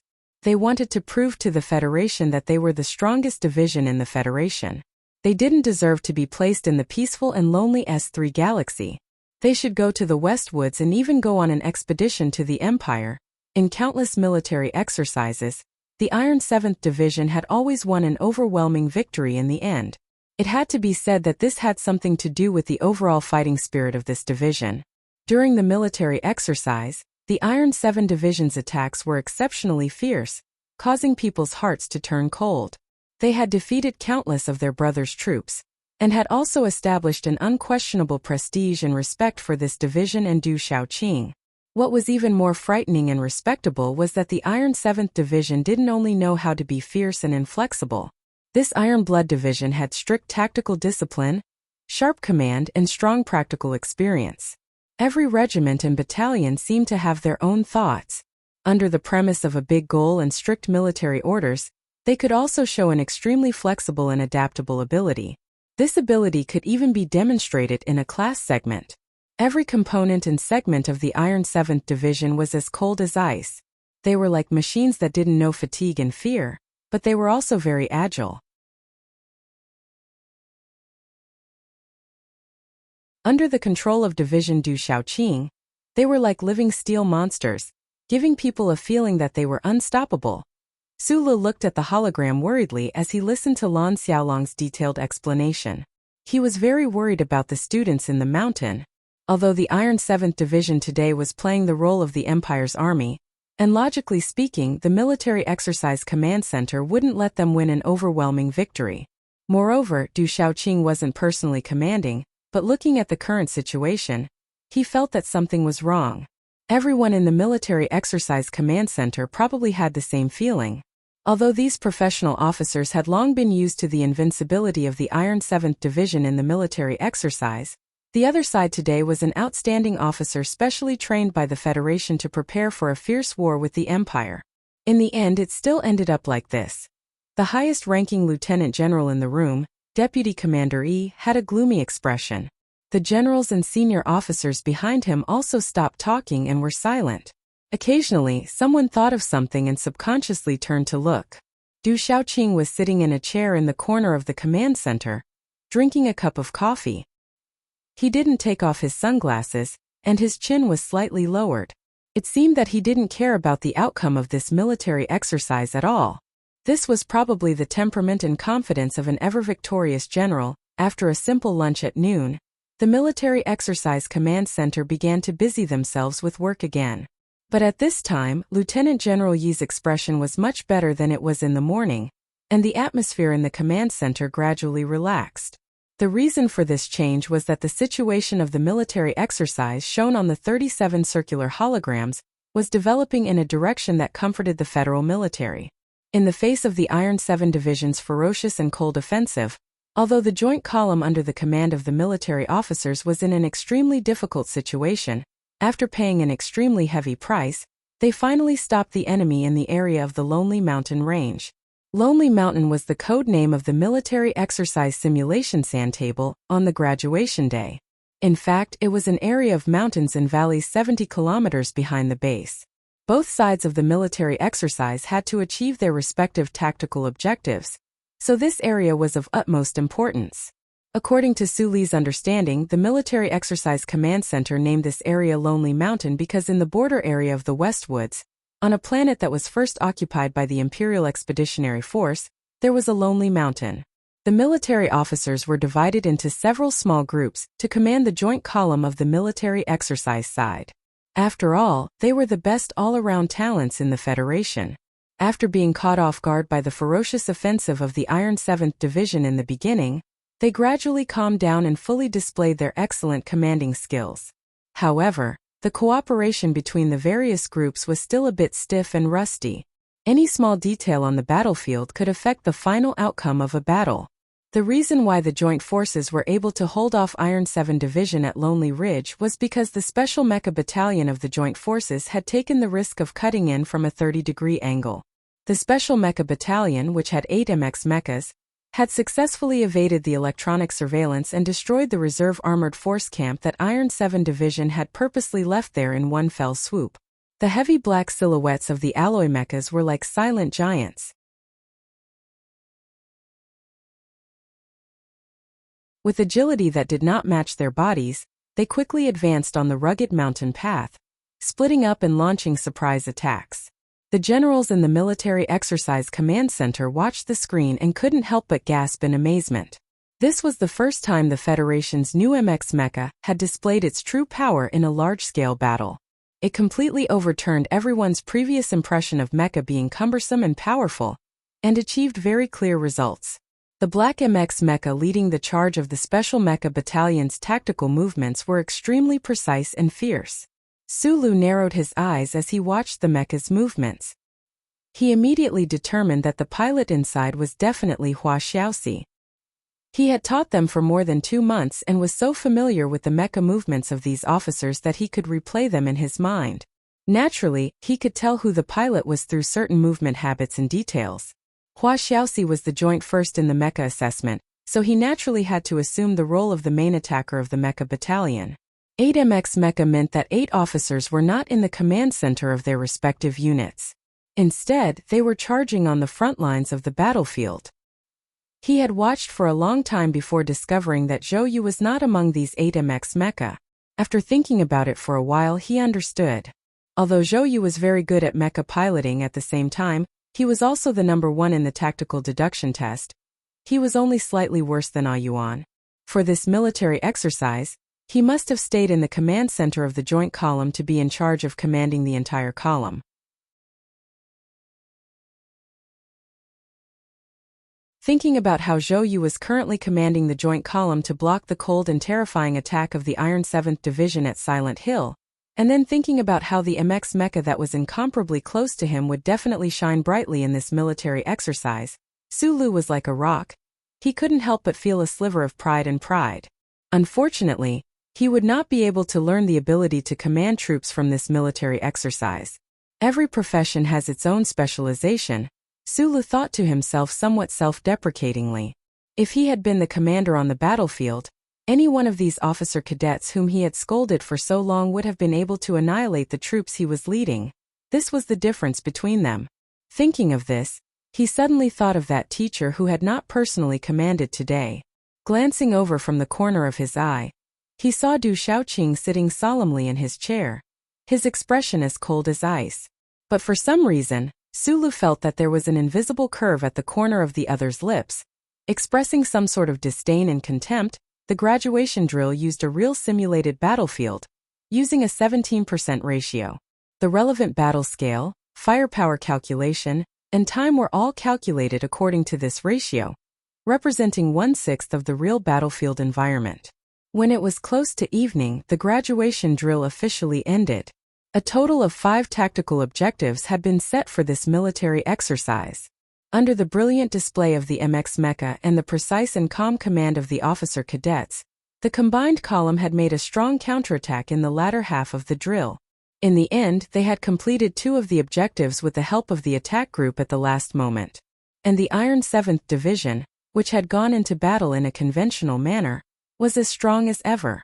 This iron-blooded troop completely ignored the unexpected blow they had received in the latter half of the drill, silently and even somewhat calmly completing 3 of the tactical objectives. The calmness of the Iron 7th Division was particularly evident during the process of the troops returning to camp after the drill. The screen in the command hall was clearly broadcasting the scene over there.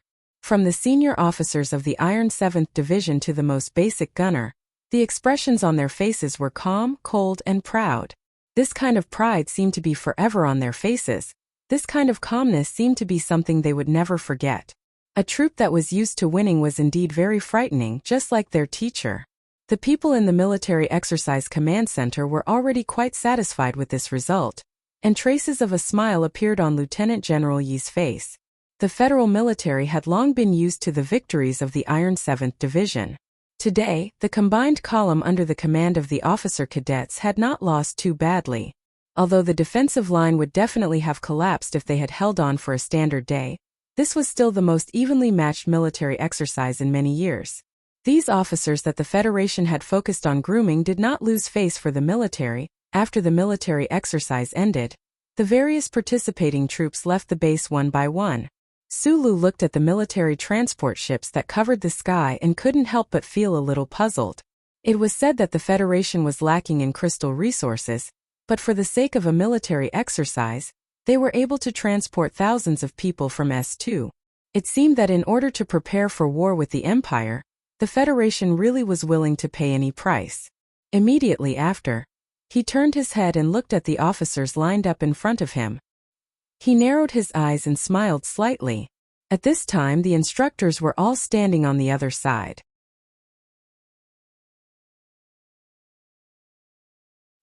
He was only the instructor of the mecha class, so it was naturally not convenient for him to stand out and say anything.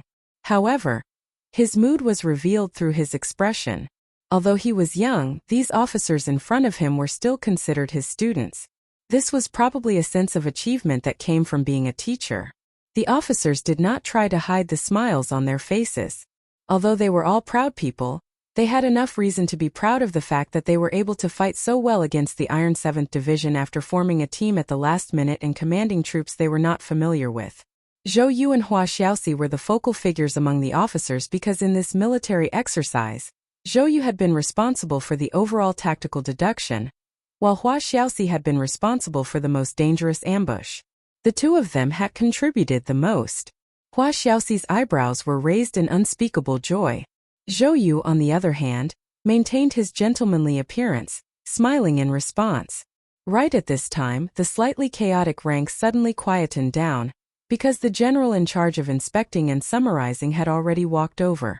What was completely unexpected was that the person who had walked over was actually the commander of the Iron 7th Division, Du Xiaoqing. The field instantly fell silent.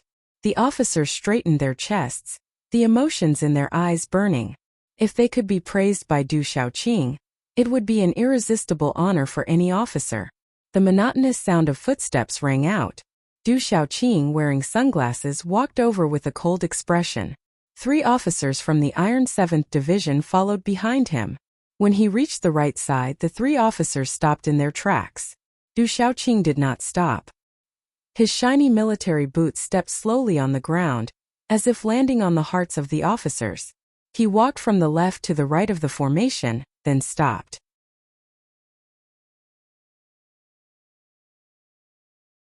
He looked coldly at the officers, his thin lips slightly parted, and his words were as sharp as knives.